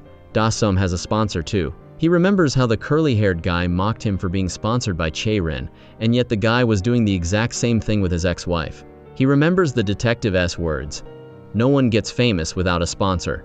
Seung-hoon is hit with a wave of pure disgust. The glamour of the entertainment industry is officially dead to him. All he sees now is the dark, dirty underbelly. Driven by rage, Sung-hoon storms over to Da-som's house. The second he walks in, he starts laying into her. He calls her a shameful mother, accusing her of abandoning her family for money and fame. He tells her there's no way he's letting a woman like her raise their son. But Da-som doesn't just take it, she claps back. She tells him his high and mighty act is pathetic. She says if she hadn't done it, their son would be getting the surgery. She did it to save a life. He did it to become a star. She looks him dead in the eye and tells him he's even more disgusting than she is because his decision was 100% selfish. Seung-hoon is silenced. He realizes she's right, and with no comeback left, he leaves in shame. Finally, we see Chae-rin. She's desperate. She goes straight to the chairman and shows him the USB with the video of their conversation. She's officially playing her final card. She drops to her knees and begs him not to take her company away, crying that she simply cannot survive without it. She's gone from a powerful CEO to a broken woman begging for mercy. Seeing Chae-rin swallow her pride and beg like a dog, the chairman can't help but twist the knife. He mocks her, saying, "Lose your money, lose everything, right?" He asks if she finally regrets trying to go against him. Chae-rin can only stand there, eyes welling up with tears, not daring to say a single word back. Then, the chairman drops a cryptic hint. "You really thought things were okay as long as people didn't see them?" Before Chae-rin can even process what that means, a door opens and in walks Sun-woo. The masks are officially off. Chae-rin and Sun-woo don't have to play pretend anymore, they both know exactly who the other is. Chae-rin assumes Sun-woo is there to take her company as his inheritance, treating her like the enemy. But Sun-woo sets the record straight. He tells her he doesn't give a damn about the assets or the money.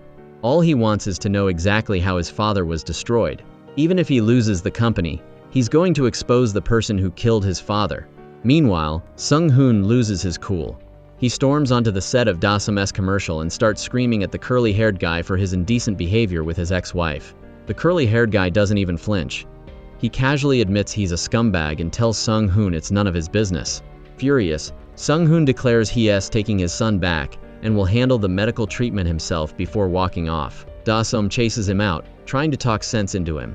She tells him he can just fly to America on a whim, everything was already arranged by the curly-haired guy. But Sung-hoon is done. He tells her a mother should let her son see her with a sponsor. He vows to find his own way to pay for the surgery, but Da-sum hits him with a reality check. She tells him that any way he finds will just lead back to using Chae-rin's money. She tells him he is no different from her. When Chae-rin gets a call about the fight, she rushes over to intervene. She shoves Da-sum aside, but Sung-hoon has reached his limit. He tells Chae-rin to stay out of his life, rips his own promotional posters off the wall, and quits the company on the spot. But here's the thing. After leaving Chae-rin, Sung-hoon realizes he has nothing. To survive and save his son, he has to crawl back to a sponsor. He decides to meet the wealthy female chairman who offered him the deal earlier. He realizes Da-sum was right, he's just as shameless as the rest of them. He makes a dark vow to himself. No more feelings, no more trust. From now on, it's only about the money, because only with money can he keep his son and get what he wants. Back at the corporate office, Chae-rin is losing the war. She's used every trick in the book, but she can't beat the big shareholders to keep her company. With no one left to back her, she makes a deal with the devil. She accepts an offer from a powerful congressman. The deal? He'll save her company as long as she serves him every single week. That night, Sung-hoon finds out and the two of them have a legendary blowout fight. Sung-hoon slams her for taking the chairman's money while pretending to be in love with him, calling him a fool. Chae-rin doesn't hold back, she claps back hard, revealing that Da-sum was also seeing the curly-haired guy while they were still married. This completely breaks Sung-hoon. Feeling betrayed by everyone in his life, he turns red with rage and storms out. He meets the detective at a bar to drown his sorrows. Seeing Sung-hoon broken and bitter, the detective pushes him to take the sugar mommy deal from the wealthy female chairman. He tells him to stop being emotional and secure the bag while he has the chance. Sung-hoon is officially on the edge of selling his soul. Meanwhile, the internet is absolutely exploding. The rumors of Chae-rin being sponsored by the chairman are everywhere. It's a total PR nightmare. People are even digging up her high school photos and tearing her past apart. Right after that sketchy phone call with the nurse, the curly-haired guy isn't hiding anymore. He storms into Chae-rin's office like a madman, totally losing it because he can't accept that the company was handed over to someone else. The stress is so intense that Chae-rin literally collapses and faints right there. Sun-woo walks in on the chaos and lays into the guy, but the curly-haired guy isn't intimidated. Instead, he looks Sun-woo in the eye and promises he's coming for him. Broken and humiliated, the curly-haired guy runs to Da-sum's place to cry on her shoulder about losing his empire. Da-sum sees him spiraling and tries to play the supportive partner, telling him that now isn't the time to be weak, he needs to man up and take back what's rightfully his. But the guy is totally losing his mind. He accuses her of only being with him for his cash and screams at her, saying she doesn't actually care about him. Da-sum is done. They have a massive blowout fight, and she storms out. Back with Chae-rin, Sun-woo has taken her home and called a doctor to check on her. And here's the crazy, twisted part. The doctor he calls is the exact same doctor who just murdered Sun-woo's wife, Ji-na. This guy is a total sociopath. He tells Sun-woo he's known Chae-rin since their days in America and claims she's been struggling with mental health issues for a long time. He even mentions her brother's illness, making Chae-rin look like a tragic hero who's had to carry the whole family on her back. He mockingly tells Sun-woo that she's lucky to have him taking care of her now. The doctor's manipulation works perfectly. Sun-woo starts to feel deep, genuine pity for her. When Chae-rin finally wakes up, Sun-woo is right there, being gentle and checking on her. But all she can think about is Sung-hoon. Where is he? While she's suffering like this, he's nowhere to be found. Ever since his press conference announcing he was quitting the industry, he hasn't even stepped foot in her house. Chae-rin finally has a moment of clarity. She realizes that any love built on the back of money and contracts is doomed to fail. Little does she know, Sung-hoon is busy drowning in the flashy, high-life career his new wealthy female sponsor has built for him. Chae-rin pours her heart out to Sun-woo, telling him she just wanted a normal life, a husband, kids, and a simple, happy home. But she feels like those things are now completely out of reach. Hearing her vent, Sun-woo stays silent, but he's deeply moved. His own life has been a disaster, and even though they were enemies before, he starts to understand her pain. He tells her he hopes she can stop living a lie and gives her a gentle, comforting hug. But don't be fooled, Sun Woo is still keeping his guard up. While Sun Woo is getting her a glass of water, he spots a jewelry box on her table. He opens it, finds a hidden USB drive, and slides it into his pocket to investigate later. He comes back, gives her the water, and continues to comfort her. Later that night, Da-sum shows up at Chae-rin's house to settle the score regarding that medical contract they signed for her son. In a total power move, she pulls out the contract and rips it to shreds right in front of Chae-rin's face. She mocks her, saying Sung-hoon only left her because everyone found out she was a sponsored woman. This sends Chae-rin right back into a dark, hopeless spiral. Feeling totally humiliated, she tells Sun Woo to leave her alone. As Sun Woo is driving home, he gets the call that changes everything. The hospital tells him Jina is dead. Sun Woo is completely shattered. He breaks down in heaving sobs, paralyzed by the shock. Just days ago, Jina was so happy to see him again, and they had even promised to go on a picnic together. Now, she's gone. Sun Woo gets home and clutches a photo of his wife, apologizing over and over for failing to protect her. He makes a blood-chilling vow. He will find out who murdered her. Meanwhile, Da-sum and the curly-haired guy are already boarding a plane to America, leaving the chaos behind. And back at home, Sung-hoon's sister is left in tears, heartbroken that she might never see her nephew again. Da-sum's sister tries to be the voice of reason, telling everyone that since the curly-haired guy is going along to help, there's no need to stress. But Seung-hoon's sister, she doesn't trust that guy for a second. She knows he's bad news, but she swallows her pride because, at the end of the day, saving her nephew's life is the only thing that matters. Meanwhile, Sung-hoon's career is absolutely taking off.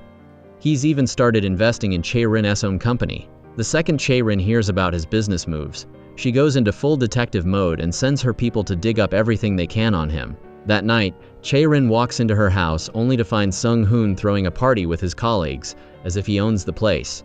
She's livid and screams at him for bringing uninvited guests into her home.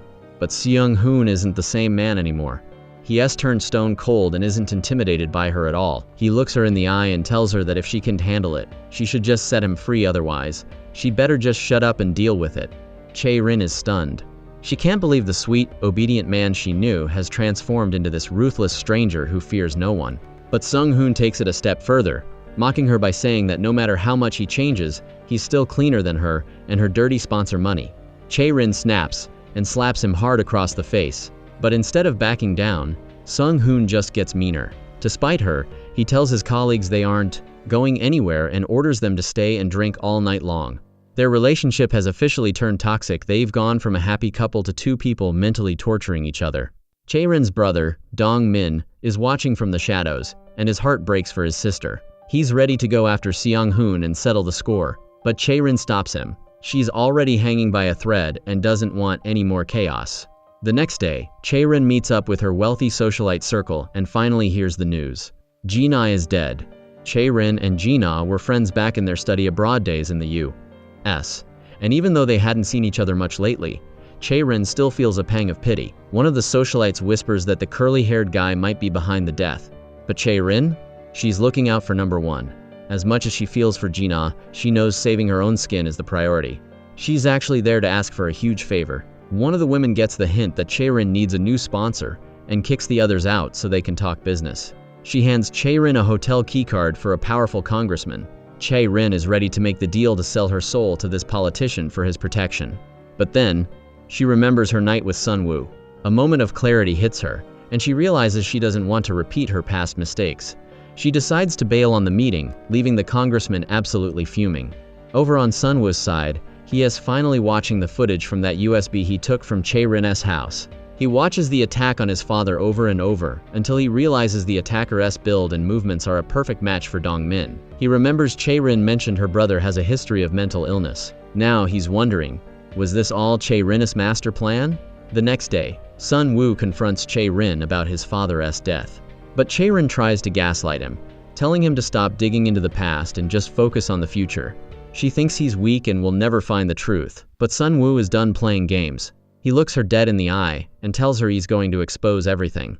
He tells her he's willing to burn down the entire company his father left behind just to make sure she and the chairman pay for what they did. Hearing this, Chae-rin hits the panic button. To stop him from walking out that door, she suddenly lets out a blood-curdling scream and starts acting like she is having a total psychotic breakdown. She points to a random corner of the room, crying in terror that she sees blood everywhere, pretending to be paralyzed with fear just to keep Sunwoo by her side. Sunwoo rushes to Chae-rin's side, picking her up and pulling her into a protective embrace to comfort her.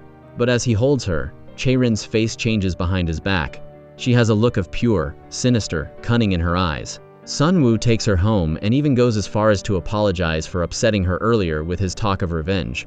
Chae-rin is beyond satisfied. Her little performance worked perfectly to stop Sunwoo from exposing the truth. The next morning, Chae-rin tries one last time to talk sense into Seung-hoon. She warns him to walk away from that wealthy female chairman, telling him that the flashy lifestyle he's being offered is nothing but a carefully orchestrated trap. She tells him that in this world, big rewards always come with a deadly price. But Seung-hoon is too far gone. He's completely intoxicated by dreams of getting rich, and no matter how much she warns him, he refuses to listen. Meanwhile, Sunwoo is still drowning in grief. He goes back to the hospital and stands in the empty room where his wife used to be. Staring at that cold, vacant bed, his heart is absolutely shattered. Right then, the doctor, the very same man who murdered Gina, appears and invites Sunwoo into his office.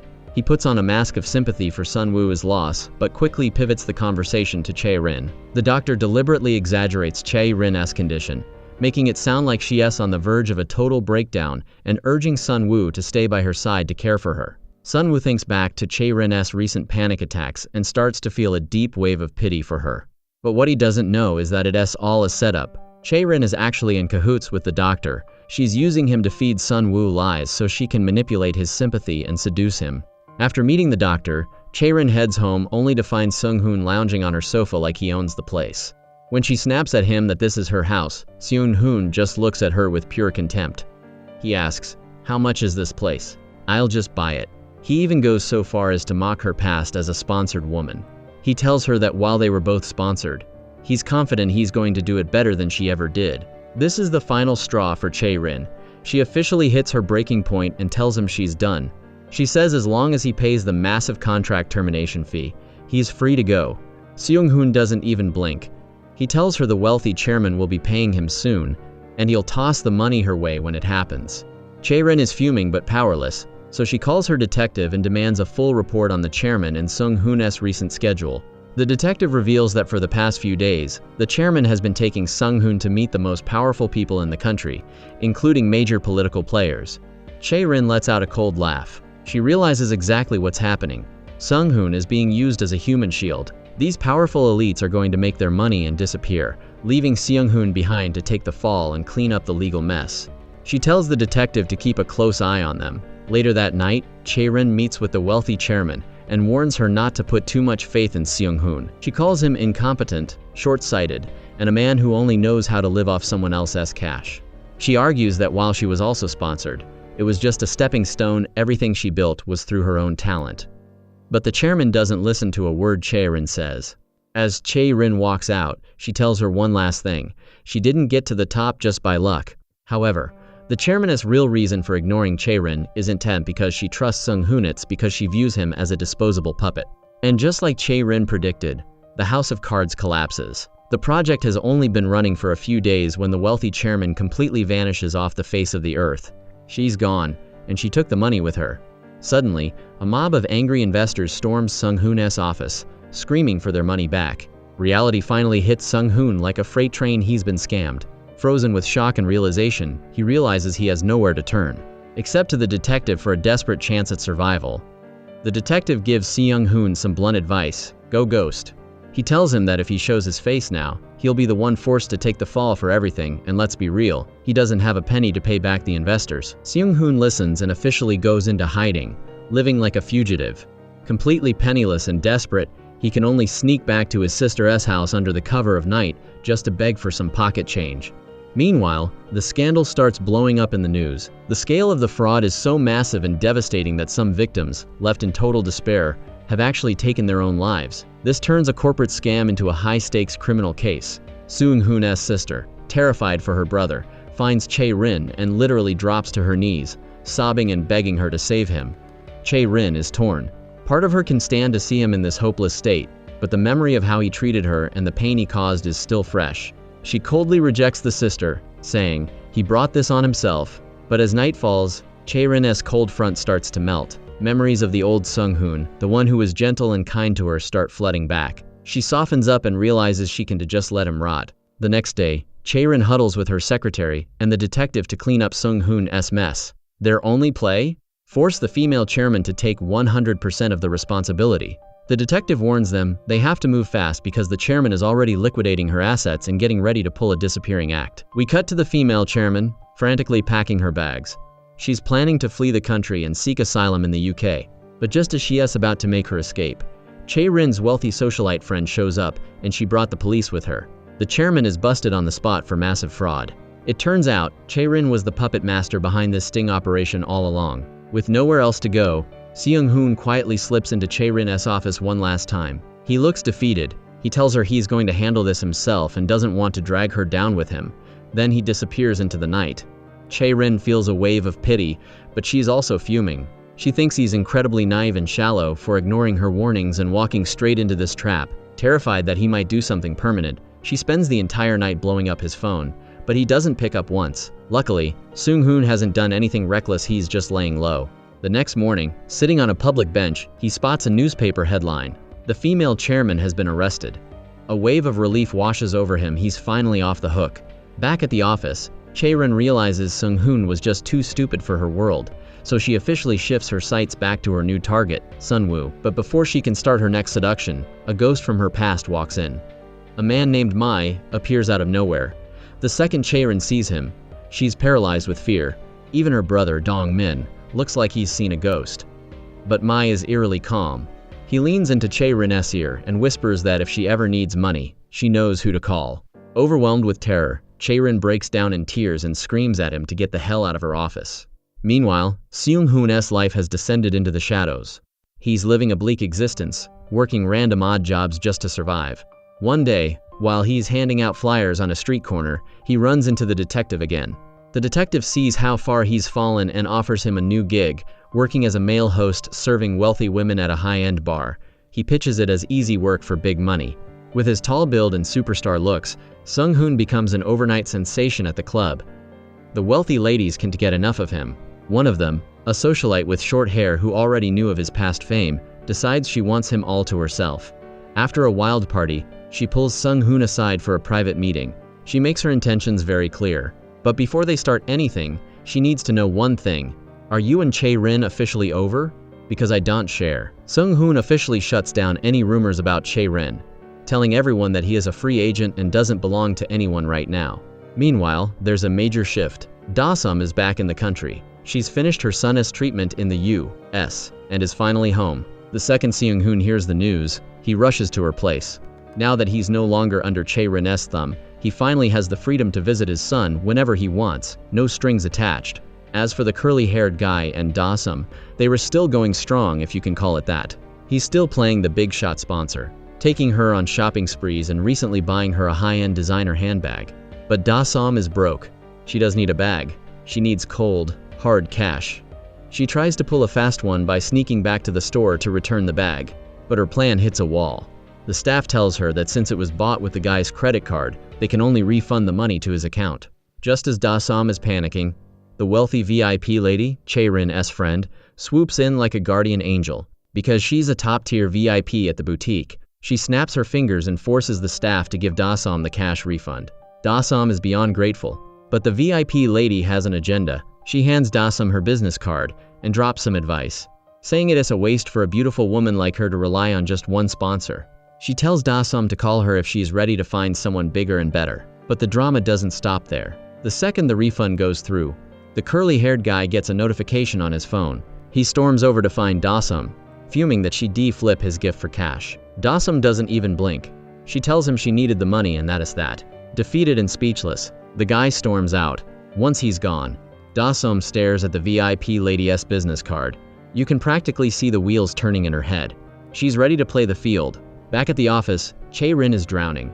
Her company is a sinking ship after all those sponsored woman scandals. Partners are jumping ship left and right, canceling their contracts. The only person still standing in her corner, Sunwoo. This genuinely touches Chae-rin. During their meeting, Sunwoo asks how she's doing mentally. Chae-rin fakes it, lying that she has a private therapist and that she is fine. But then Sunwoo gets serious. He asks if she knows anything about Jina's death. admitting that something about it feels off. He mentions that the nurse claimed no one visited Jina before she died, but his gut says otherwise. Chae-rin plays the innocent friend card, claiming she's just as shocked and saddened as he is. As Sun-woo is leaving, he runs into the curly-haired guy again. Usually this guy is loud and obnoxious, but this time, he is acting incredibly sketchy and trying to avoid Sun-woo. When Sun-woo presses him about Jina's death, the guy gets visibly rattled and dodges the questions. This is a massive red flag for Sun-woo. He's now convinced the curly-haired guy is involved in his wife's murder. Not long after, Da-sum makes her move. She contacts the VIP lady, who takes her to meet another power player, the curly-haired guy's ex-wife, who owns a major fashion empire. The ex-wife gives Da-sum a reality check, warning her that her current sponsor, the curly-haired guy, is a psycho who won't take it well if he finds out she's looking for a new provider. But the VIP lady scoffs, saying the guy is small-time and can't give Da-sum the life she deserves. Meanwhile, Sung-hoon's boy toy lifestyle is officially paying off. His short-haired sugar mommy is showering him with cash and expensive gifts. She even takes it a step further by hard-launching their relationship on social media, posting a photo and calling him her boyfriend. The news hits Chae-rin like a ton of bricks. She's fuming with jealousy and tries to call Seung-hoon to demand answers, but he completely ghosts her. He's busy. Where is he? He's heading straight to Da-sum's house. Seung-hoon walks into Da-sum's house and drops a massive stack of cash right in front of her. He tells her, with total confidence, that he's going to provide for her now, so she needs to stop taking dirty money from the curly-haired guy once and for all. But Da-sum claps back instantly. She looks him dead in the eye and reveals she knows exactly where his money came from, another wealthy female sponsor. She mocks him, asking why it's okay for him to sell himself but not for her. Seung-hoon doesn't even look ashamed. In his mind, he's officially turned pleasing wealthy women into a full-time career. He tells her that as long as there's money involved, he'll do whatever it takes. He proudly declares that he's going to make enough cash to take their son away and start a new life. Da-sum is stunned. She realizes the man she once knew is gone. He doesn't believe in love anymore. He only believes in the dollar. Meanwhile, the tea about Sung-hoon's new short-haired sugar mommy is spreading through high society like wildfire. Because of his messy history with Chae-rin, this gossip is the highlight of every elite party. One night, Chae-rin's wealthy friends, including the curly-haired guy's ex-wife, drag her to the very bar where Sung-hoon is now working as a host. Chae-rin, desperate to see him, books a private room and requests his service specifically. When Sung-hoon walks in, he's shocked for a split second, but he quickly flips the switch to professional mode. He starts pouring wine for her like she is just another client, but that's the last thing Chae-rin wants. She demands an explanation, but Sung-hoon just scoffs at her. He tells Chae-rin that meeting her was the biggest mistake of his life. He blames her for everything, the fraud, the scandals, and the punishment he's had to endure. He claims the only gift she ever gave him was the inspiration to become a cold, greedy man who only cares about wealth. Chae-rin is fuming, but she's left completely speechless as he pours all his resentment onto her. Over on Sun-woo's side, the investigation into Jina's death is hitting a brick wall. All the surveillance footage from the night she died has been wiped clean. However, the detective finds one crucial lead. Entry gate footage shows a man who looks exactly like the curly-haired guy entering the hospital and staying for a full hour right before Jina passed away. The detective urges Sun-woo to look into her family or even potential medical malpractice, but they need a smoking gun. Sun-woo doesn't waste a second. He storms into the hospital director's office, practically vibrating with rage. He demands to know why the footage was deleted and who ordered it. The director just gives him a bunch of empty, corporate-speak excuses, claiming Jina died of cardiac arrest and reminding him of her past suicide attempts. He tries to brush it off as a tragic accident, but Sun-woo isn't buying it. Sun-woo gives the director one last chance to confess. When the guy keeps lying, Sun-woo loses it. He grabs the director by the collar with eyes full of pure hatred, swearing he will investigate until the truth is exposed. The director is shaking in his boots. The second Sun-woo leaves, he calls the surveillance room and orders them to bury everything. But then, he realizes he needs a permanent fix for this Sun-woo problem and starts planning a final solution. That very night, Chae-rin's wealthy friend leads Da-sum to meet her first major secret sponsor. And the twist? It's the hospital director himself. He puts on a mask of politeness and offers Da-sum a deal. Work with him, and he'll give her the protection she needs to escape the curly-haired guy's grip for good. Da-sum is sketched out and terrified, but she's so desperate to get away from her psycho ex-sponsor that she agrees to the deal, unknowingly walking right into the center of the conspiracy. The curly-haired guy catches wind that Da-som has officially found a new provider, none other than the hospital director, and that they were already planning a secret getaway together. He's absolutely fuming and corners Da-som, but she is officially done with him. She hits him with a cold ultimatum. If you want me to stop looking for other sponsors, you better start giving me a lot more cash. Meanwhile, Sun Woo meets with Chae-rin and drops his theory. He's convinced the hospital director and the curly-haired guy teamed up to murder his wife Ji-na. Since the director is Chae-rin's personal doctor, Sun Woo asks her to use her influence to get the hospital's deleted surveillance footage. Chae-rin agrees, but she makes it clear there's a price. Sun Woo must agree to fulfill one random request from her in the future. Chae-rin wastes no time. She confronts the hospital director and hits him with a deadly blackmail move. She threatens to expose his secret affair with a much younger woman unless he hands over the footage from the night Ji-na died. It turns out the director is a total shark. He has already been using the same evidence to extort the curly-haired guy for months, and the guy had no choice but to keep paying up. Panicked, the director hands a USB drive over to Chae-rin, but the director thinks he is smarter than everyone else. He knows the video alone won't prove who the killer is. He thinks handing it over will get Chae-rin off his back, but he has no idea the nightmare that is waiting for him. You see, the director had also collected blood samples from Ji-na's fingernails, proving the DNA belongs to the curly-haired guy. He was keeping this as his get-out-of-jail-free card to frame his partner in crime. However, the detective and Sun Woo are one step ahead and manage to snatch those DNA records. The director finally cracks and admits that Ji-na's body had the curly-haired guy's blood on it. Sun Woo and Chae-rin immediately corner the curly-haired guy with the evidence, telling him to get ready for a life behind bars. The guy is absolutely paralyzed with fear, unable to say a single word. After leaving the office, Sun Woo and Chae-rin head to her house to grab drinks and celebrate their victory. But then, the vibe shifts. Chae-rin looks at Sun Woo and asks, "Since I helped you, how are you going to reward me?" Sun Woo is confused by her tone, but Chae-rin has already made up her mind. Sun Woo is her next target for seduction. The next morning, while Sun Woo is packing up Ji-na's things, he finds something that stops him cold, a photo of Chae-rin and Ji-na's old album. He is hit with a wave of conflicting emotions. He knows Chae-rin is linked to his father's death, but he's actually starting to catch feelings for her. A few days later, justice is served. The curly-haired guy is officially arrested for murder. Sun Woo is determined to make sure he rots in prison for everything he's done. The second his son is hauled away in cuffs, the chairman, the man who once controlled everything, crawls to Sun Woo. He begs and pleads for Sun Woo to drop the charges, offering to give up his entire empire just to save his son. But Sun Woo stays ice cold. He refuses to show an ounce of mercy. With the curly-haired guy and the hospital director both behind bars, Da-som is back to square one. She's lost both of her sponsors and has zero income to pay for her son's medical bills or even her own rent. Desperate, she goes back to her socialite friend, begging for a new, trustworthy billionaire sponsor. Hearing this, Da-som's sister finally loses it. She realizes Da-som has spent her entire life being a parasite, living off other people's money. She slams Da-som for wanting a shortcut to success without ever working a day in her life. But Da-som doesn't feel a shred of guilt. She defends her choices, arguing that raising a son isn't easy and there's nothing wrong with wanting an easy life. In her mind, life isn't about hard work, it is about calculation. While Da-som is struggling, Sung-hoon is busy schmoozing and buttering up his short-haired sugar mommy. She's more than happy to pour a massive fortune into his modeling career, but Sung-hoon doesn't feel a shred of gratitude. In his mind, he's a cold-blooded strategist, just waiting for the right moment to milk her for every penny she's worth. Despite failing before, the chairman refuses to give up on his son. He corners Chae-rin once again, ordering her to stop Sun Woo from sending the curly-haired guy to prison. But Chae-rin knows Sun Woo better than anyone. He's a man with a vendetta, and no one can change his mind. Besides, Chae-rin is officially done being the chairman's puppet. She's found her new rock in Sun Woo, and vows she will never betray him. This sends the chairman into a blind rage. Chae-rin is baffled by his intense reaction, but she's determined to stand by Sun Woo's side. But then, the tragedy hits. Sun Woo gets the gut-wrenching phone call he's been dreading.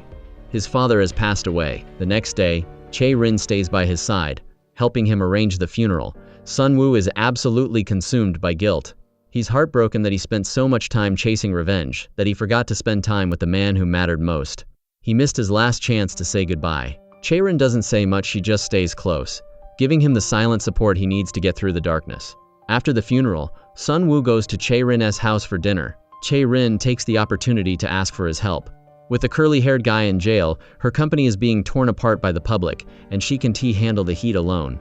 Sun-woo doesn't say no, but he asks for some time to clear his head after losing both his wife and his father in such a short time. While they re-talking, we see Dong-min lurking on the stairs, watching them. He's shaking in his boots. Since he is the one who actually attacked Sun-woo's father, he's terrified that Sun-woo will find out the truth. He tries to tell Chae-rin how scared he is, but she just comforts him, promising she'll protect him no matter what. A few days later, Sung-hoon is out to dinner with his sister and his son. The little boy mentions something heartbreaking. He says that ever since his dad left, his mom, Da-sum, has been clutching his old clothes and crying every night. The boy is devastated and just wants his parents back together. Sung-hoon goes cold. Instead of feeling pity for Da-sum, he decides this is the perfect time to strike. He tells his sister they redone, sending the boy to Da-sum's house. He is using her vulnerability to cut her off from their son completely. Right then, Sung-hoon gets a call demanding he pay the massive penalty for breaching his contract with Chae-rin's company. He is totally unbothered, but he decides to head over to her house to settle things. When he arrives, Sun-woo is already there, discussing how to handle the curly-haired guy's legal mess. Chae-rin is clearly annoyed to see Sung-hoon, but she lets him in anyway. Sung-hoon makes himself at home on her sofa, acting like he owns the place. He smugly announces he is restarting his modeling career, looking like he is already plotting his revenge against Chae-rin. Sun-woo steps in, telling Sung-hoon he should blame Chae-rin for his own failures. But Sung-hoon snaps back, claiming his entire life turned into a nightmare the second he stepped foot in that house. He then turns to Sun-woo and drops an ominous warning. "Watch your back with this woman. Don't repeat my mistakes." Fuming with anger, Chae-rin grabs Sun-woo's arm and drops the ultimate marriage bomb. "We're getting married soon." Seun-hoon is caught off guard for a split second, but then a look of pure contempt washes over his face. He's disgusted that Chae-rin is playing happy house with a new man after making his life a living hell. Before storming out, he looks her in the eye and makes a chilling promise. "You're going to pay for everything you've done." The second Seung-hoon walks out the door, Chae-rin lets go of Sun-woo's arm and takes a massive, shaky breath. Sun-woo can tell she is on an emotional roller coaster after that confrontation, so he gently leads her to the bedroom and stays by her side. Basking in Sun-woo's warmth, Chae-rin goes into full damsel in distress mode. She lets her guard down and starts pouring out her vulnerabilities, but she doesn't forget to sprinkle in some sweet, manipulative lines. Sun-woo clutches her hand tight, and Chae-rin naturally leans her head on his shoulder. They didn't start off as a romantic couple, but after the chaos Sung-hoon caused, their feelings for each other are skyrocketing. But as Chae-rin rests her head on his shoulder, she's already doing the math. In her mind, Sun-woo is the final piece of the puzzle to make her life perfect. She makes a firm decision. She's going to marry him. On the other side, Sun-woo finally agrees to join Chae-rin's company to help out. This time, he's not just the photographer, he's getting his hands dirty in the actual production of the cosmetics line. During his first production meeting, Sun-woo is visibly nervous. After the meeting wraps up, he and Chae-rin head out to decompress. And at this point, they are officially a couple. They stroll down a quiet path, holding hands, looking like the perfect pair. Chae-rin starts working her psychological magic on him, trauma dumping her past, how she was abandoned as a child, adopted, and then eventually rejected. Sun-woo looks deeply moved, clutching her hand even tighter in support. They even flaunt their love right in front of Da-sum. Da-sum is the current face of Chae-rin's brand, and today she has a photo shoot for the new products. Sun-woo is the one behind the lens, but throughout the shoot, he keeps getting distracted. Every few minutes, he turned the camera away from the model and aim it at Chae-rin, snapping candid shots of her looking cute. Chae-rin is clearly touched by the romantic gesture. They embrace each other intimately, but behind the hugs, both of them have a secret agenda. Here's the truth. Sun-woo doesn't love Chae-rin at all. He knows her warmth and affection are nothing but a web of lies. To win her total trust, Sun-woo is just playing his part in this fake romance. His real goal? He wants to lead the chairman, the man who loves Chae-rin, straight into hell, step by step. Seducing Chae-rin is just one master move in Sun-woo's long game of revenge. Meanwhile, Da-sum is in a world of hurt. With the curly-haired guy behind bars, the secret about her sponsorship has been exposed to the entire world. Netizens are absolutely roasting her on social media. Locked in her house reading the hate comments, Da-sum loses her temper and calls her management agency, demanding they sue everyone for defamation.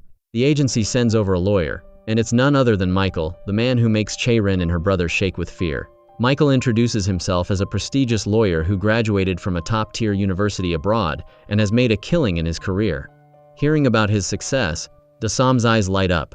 She flashes a seductive smile and invites Michael out for coffee. In her mind, her next provider has just arrived. A few days later, Dasam meets Michael again. She wants him to help her sue Chae-rin for adultery. When he hears this, Michael literally bursts out laughing. What Dasam doesn't know is that he and Chae-rin used to be a couple.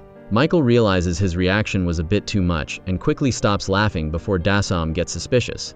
He asks if she has any actual proof. Dasam realizes she doesn't have any photos of them together, but she does have a copy of that toxic contract. Chae-rin forced her to sign back when Chae-rin was planning to marry Seung-hoon. She shows Michael the document.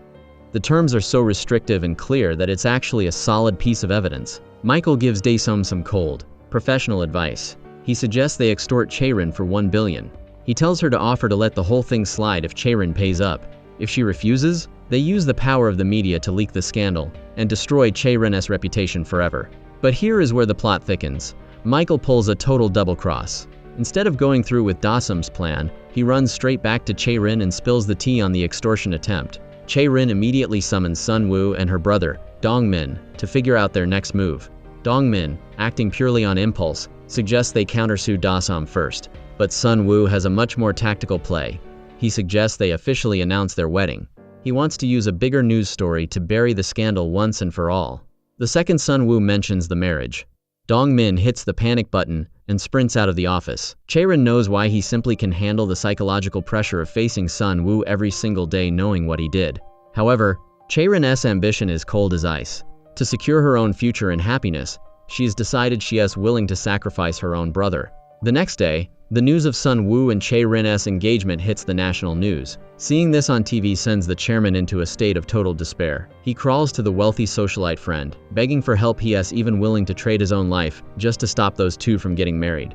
The socialite realizes the chairman is still deeply obsessed with Chae-rin, but when she suggests a way to get rid of Sun-woo, the chairman snaps. He screams that he doesn't want to punish Sun-woo, he wants to punish Chae-rin. This leaves even the socialite stunned. That night, the chairman finds Sun-woo one last time. He reveals he's dying of cancer and begs for Sun-woo to forgive the curly-haired guy so he can spend his final days with his son. Then, the chairman drops the ultimate bombshell. He cries and reveals a horrific secret. The curly-haired guy isn't Sun-woo's rival, he's his older brother. And Sun-woo? He isn't the chairman's grandson. He is actually the chairman's biological son. Sun-woo is absolutely shattered. His entire world is turned upside down. He spends the night wandering the streets in a daze as a cold rain soaks him to the bone. He has no idea who he even is anymore. The chairman's confession has obliterated every drop of family love and fueled a whole new level of resentment. Lost and broken, Sun-woo ends up at Chae-rin's house. She's terrified seeing him in this state, but all he wants to do is drink. He slams back shot after shot, rambling about things that make no sense to her. Chae-rin, playing her part perfectly, acts like the sweet, supportive girlfriend. Then Sun-woo looks her in the eye and asks, "Are you hiding anything from me?" Chae-rin feels a wave of anxiety, but she keeps her poker face and lies straight to his face, saying she has no secrets. Seeing Sun-woo lose control like this actually makes Chae-rin happy. It's the first time he's ever been truly vulnerable with her. She feels like she is finally winning his heart. She whispers that she is willing to sacrifice her entire life just to be with him. Hearing this, Sun-woo pulls her into a tight embrace. The next morning, Sun-woo wakes up with a clear head and a hard decision. Even if the chairman is his biological father, the man who raised him is the only father he'll ever recognize. He goes to the chairman's house to draw a line in the sand. But the old man is already gone. He's checked himself into the hospital for cancer treatment. Meanwhile, Seung-hoon crawls back home, battered and bruised. It turns out Dong-min attacked him in the park the night before. Dong-min blamed Seung-hoon for the upcoming wedding, screaming that if he hadn't left Chae-rin, she wouldn't be marrying Sun-woo. But Seung-hoon isn't even mad about the head injury. Why? Because he is a scumbag strategist. He realizes he can use this assault to get a massive payday. After dinner, Seung-hoon heads to Chae-rin's office. He blackmails her, threatening to throw her brother in prison for the assault unless she funnels a massive settlement to him through the detective. As Seung-hoon is walking out, feeling like he is on top of the world, he runs right into Sun-woo. Sun-woo grabs him by the arm and tells him they need to talk. After Seung-hoon spills the beans about Dong-min's violent attack, Sun-woo makes a surprising move. He offers to pay the settlement money himself to cover for Chae-rin. But Seung-hoon isn't interested in Sun-woo's cash. He's bitter and wants Chae-rin to feel the burn personally. He doesn't want her to just walk away unscathed while he's the only one suffering. Sun-woo understands the resentment, but he tells Sung-hoon he can't just stand by and watch Chae-rin get hurt. He's determined to protect her. Once Sung-hoon leaves, Sun-woo heads straight to Chae-rin's office to comfort her. She gives him a relieved smile, telling him that as long as he is by her side, she is not afraid of anything. Seeing her put so much faith in him makes Sun-woo feel a twinge of guilt. He knows in the back of his mind that one day he might be the one to break her heart, but for now, he's her self-appointed bodyguard. Meanwhile, over at Da-sum's house, she is obsessively refreshing the news, only to find that Chae-rin's engagement is the only thing people are talking about. All the dirt she tried to leak about Chae-rin has been completely buried by the wedding hype. Frustrated, she meets with Michael. He stays cool and confident, telling her that Chae-rin's downfall is inevitable, and she just needs to be patient. Since Michael is now her official sponsor, Da-sum trusts him completely. Suddenly, Da-sum gets a call from her son. He wants both his parents to take him on a picnic. Despite the tension between them, Sung-hoon and Da-sum agree to go for the sake of their boy. They put on fake smiles, acting like a happy family just so the kid can get some good photos. It's a temporary truce in a very messy war. Back at the mansion, Chae-rin is frantically trying to convince her brother, Dong-min, to flee back to the States. She knows if he stays, Sung-hoon will throw him in jail for the assault, and it's only a matter of time before the truth about Sun-woo's father's murder comes out. Dong-min fights her on it at first, but Chae-rin finally manages to talk him into leaving. That night, Chae-rin tells Sun-woo that her brother is going abroad for a while. She lets out a sigh of relief, saying Dong-min is like a child who constantly makes her worry. Sun-woo mirrors her sentiment, telling her that, in his eyes, Chae-rin is also like a child who needs protection, and that's exactly why he is marrying her. He claims only he can truly take care of her. At this point, their romance is at an all-time high. As the wedding prep kicks into high gear, Chae-rin finds herself back in a wedding dress for the second time in just a few months. She's surprisingly happy, though she feels a bit of lingering guilt about the chairman. She knows her marriage will break his heart.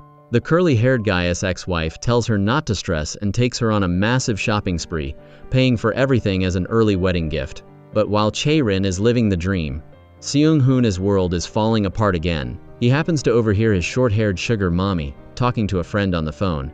She laughs and calls Sung-hoon her little toy, saying she can toss him in the trash whenever she gets bored. Fuming with rage, Sung-hoon storms home, trashes all the luxury gifts she bought him, and dumps her on the spot. Without his sponsor, he's forced back to the bottom, working manual labor just to make ends meet. Da-sum's life isn't looking much better, either. Because she tried to sue Chae-rin, she was blacklisted and lost her modeling contract with the cosmetics company. Michael's master plan is taking way too long to materialize, so she's stuck spending her days at Sung-hoon's place, playing with their son. Ironically, their mutual failure has finally given their son what he wanted, his parents together in the same room.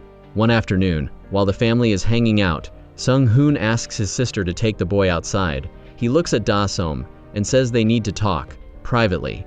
Seung-hoon hands a thick envelope of cash to Da-sum and looks her in the eye.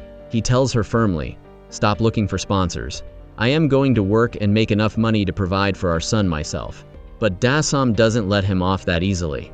She immediately snaps back, mocking him. "You're being kept by another woman too, so who are you to judge me?" Sung-hoon doesn't argue. He just tells her to let him be the one doing the dirty work. He doesn't want Da-sum to end up in the same soul-crushing situation. He reminds her that her true dream was to be a great actress, and he begs her to focus on her craft instead of chasing billionaire sponsors. These words hit Da-sum hard, and she breaks down in tears. That evening, as Seung-hoon is seeing her out, Da-sum asks him, "If I give up on finding a sponsor, will you do the same?" Sung-hoon knows she's only asking because she does want their son to know about her shameful lifestyle, but he stays silent. He doesn't tell her that he's already dumped the short-haired sugar mommy.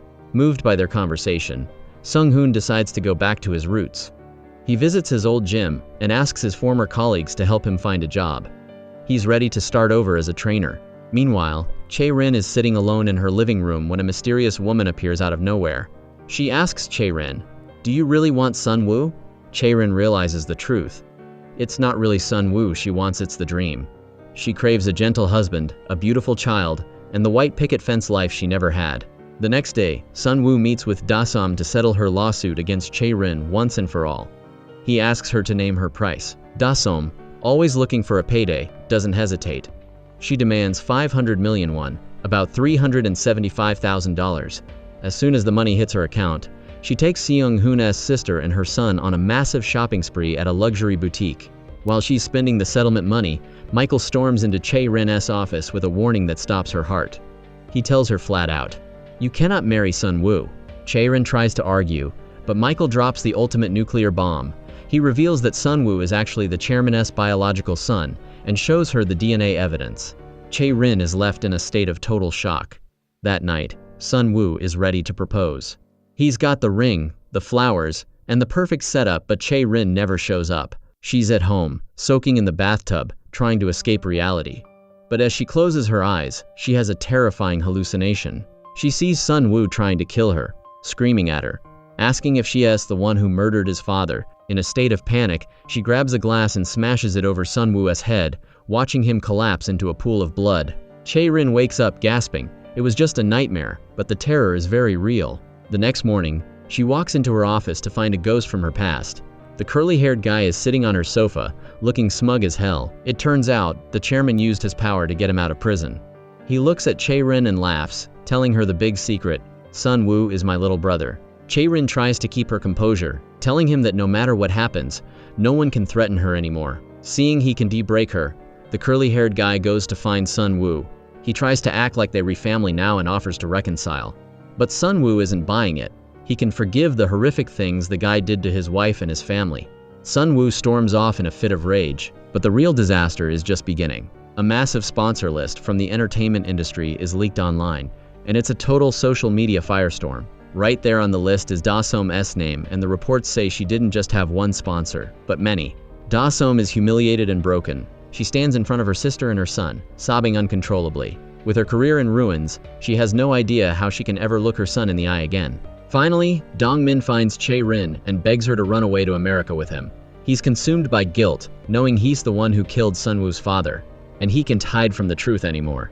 Chae-rin doesn't offer a hug, she slaps him hard across the face. She tells him to man up, stop being weak, and forget the past entirely. She tells him that bearing the truth is the only way any of them will ever be happy. Dong-min finally hits his breaking point. Unable to face the crushing guilt in his soul, he decides to go ghost and flee. Meanwhile, the feds aren't playing games. They immediately summon everyone on that infamous sponsor list, including Chae-rin and Da-som. Inside the interrogation room, Da-som plays the poor me card. She acts all innocent and pathetic, telling the cops she never took sponsor money. She claims that after her divorce from Seung-hoon, she was just seeing a man for potential dating. But the police see right through her. Her lies are exposed in seconds. While Da-som is panicking and falling apart, Chae-rin is in the next room acting like a total boss. She's cold and defiant, claiming the sponsorship rumors are just a dirty business tactic by her competitors. She says people are just jealous of her success and are trying to smear her name. But then, the cops drop the receipts. They show her a paper trail proving the chairman financed her land purchases. Chae-rin realizes she's been checkmated. She knows in her gut that the chairman himself was the one who leaked the info to destroy her. When they leave the station, Da-som and Chae-rin face off in the hallway. Da-som is filled with regret for ever taking money from the curly-haired guy. She looks at Chae-rin and says that, despite her flashy CEO exterior, they are exactly the same. But for Chae-rin, that is a massive insult. She snaps back, telling Da-som they are nothing alike. Chae-rin argues that while she had a sponsor, she used that money to build a multi-million-dollar empire with her own talent, whereas Da-som is just a talentless leech who can do anything without a provider. The nightmare continues for Chae-rin when Sun-woo shows up at her house, but not to comfort her. He's there to dump her. He slams her for hiding the sponsorship scandal from him, saying that if they were really going to get married, she should have been honest. He tells her point blank, "I can never forgive you," and leaves her in the wreckage of her own life. In the world of the elite, loyalty is a myth. The wealthy socialite who used to be Chae-rin's bestie has already found a younger, prettier girl to replace her. In a world ruled by cash and power, Chae-rin has become a nobody. Her former friend doesn't want anything to do with her now that her reputation is trash. But amidst all this darkness, there's one small light. Seung-hoon visits Da-som's house. He walks past the mess on the floor and pulls a broken, sobbing Da-som into a warm embrace. He knows how bad things are, but he tells her she has to keep fighting for their son. He tells her the one thing she never expected to hear: "You are a great mother." He acknowledges that she only took that dark path because she was desperate to save their child. Hearing this, Da-som loses it. She clutches him and cries like a river. After chasing fame and money all this time, they've finally ended up back where they started, together. Da-som and her sister move back into Seung-hoon's place. After all the storms they've effaced, the two families finally sit down for a quiet, peaceful dinner. It's the only pure moment they've had in years. Meanwhile, Chae-rin is still spiraling, obsessed with her happy memories of Sun-woo. She's completely delusional, still not realizing that Sun-woo never loved her, he was just using her for his revenge. She then hears some shocking news. Her wealthy socialite friend has gone missing. Word on the street is that the police are investigating sponsorship brokers, so the woman fled the country to avoid jail. Chae-rin actually thinks this is a win for her. In her twisted mind, if the broker is gone, the evidence is gone. She thinks she can just keep her mouth shut, bury her secrets, and wait for the storm to pass. But Chae-rin is dead wrong. The war is far from over. The curly-haired guy who is now out of jail and allied with his brother Sun-woo comes for her. The two brothers are teaming up to seize the chairman's entire estate. Not only are they taking back the cosmetics company, but they're removing to strip Chae-rin of every single share she owns. Chae-rin is facing total bankruptcy. She screams that she won't let them take what is hers, threatening that she has dirt on the chairman too. She vows she will never surrender. But to the two brothers, Chae-rin's screaming is just the desperate noise of a trapped animal caught in a net. She's losing everything, and she's the only one who doesn't realize it's game over. The final blow to Chae-rin's heart comes when Sun-woo officially withdraws his support. As the curly-haired guy walks away, Chae-rin can't hold it together anymore. She breaks down in heaving sobs. She's terrified of losing the only anchor she has left. She begs Sun-woo for one last meeting, one last date. But when they meet, Sun-woo is like a block of ice. He looks at her with total disgust, revealing that he knows the truth. She's been gaslighting him, weaponizing her mental instability just to manipulate and trap him. Sun-woo tells her that all he ever wanted was a sincere, honest love, but a woman like her, whose entire life is built on a mountain of lies, is incapable of that. He admits he feels a deep, soul-crushing disappointment every time he looks at her. This is their final goodbye. Sun-woo officially dumps her, telling her to erase him from her memory forever before walking out of her life for good. Meanwhile, Sung-hoon is back at home, sharing a quiet drink with his sister. He's finally found peace. He tells her he's officially quitting the modeling world and wants to dedicate his life to being with Da-som. His sister, knowing they still have feelings for each other, gives him her blessing to chase after his ex-wife. Sung-hoon is no longer a monster rookie or a superstar. He's back to doing back-breaking manual labor, carrying heavy loads just to earn an honest living. By chance, he runs into Sun-woo. Unlike the bitter, angry man he used to be, Sung-hoon is now optimistic and calm. He tells Sun-woo that he actually loves the hard work. It's exhausting, but for the first time, his heart feels light. Sung-hoon mentions that the trial for Chae-rin and Da-som is almost over, but Chae-rin is refusing to even show up in court. The situation looks grim for her, but Sun-woo has officially checked out. He doesn't want to hear her name ever again. He drops one cold remark and leaves. Back at the mansion, the scene is haunting. Chae-rin has completely lost her grip on reality. She's wearing the wedding dress she bought for her marriage to Sun-woo, wandering around the house in a total hallucination, pretending she's actually walking down the aisle. Dong-min sees his sister in this state of madness and is terrified. He begs her to wake up, to face the truth, but Chae-rin is gone. Sun-woo was her last lifeline, and she refuses to accept that she has lost him. In a desperate, final attempt to shock her back to reality, Dong-min threatens to take his own life right then and there. But even that doesn't work. Chae-rin's eyes are glazed over, and she stubbornly insists that no matter what Dong-min does, she is marrying Sun-woo. Realizing his sister is mentally dead to the world, Dong-min collapses on the floor in a fit of hysterical, broken tears. Over at the corporate headquarters, Sun-woo and the curly-haired guy sign the final papers to transfer the empire. Sun-woo tells his brother to handle everything and never bother him again. The second he walks out of that office, his phone rings. It's the police. Chae-rin has taken her own life. They found her body in the river. She left one final letter for Sun-woo. In it, she confesses everything. She admits she was a woman driven by nothing but pure, unadulterated ambition. Her entire life was a race toward the top, and Sun-woo was just the final trophy she wanted to win. She admits she did unforgivable things to get ahead, and slowly, her life turned into a toxic mess of lies that she couldn't escape. She had to keep lying just to keep moving forward, but eventually, there was nowhere left to go. She chose to end her story in the flowing waters of the river. Perhaps in her final moments, Chae-rin looked back at the years she spent building her castle of ambition.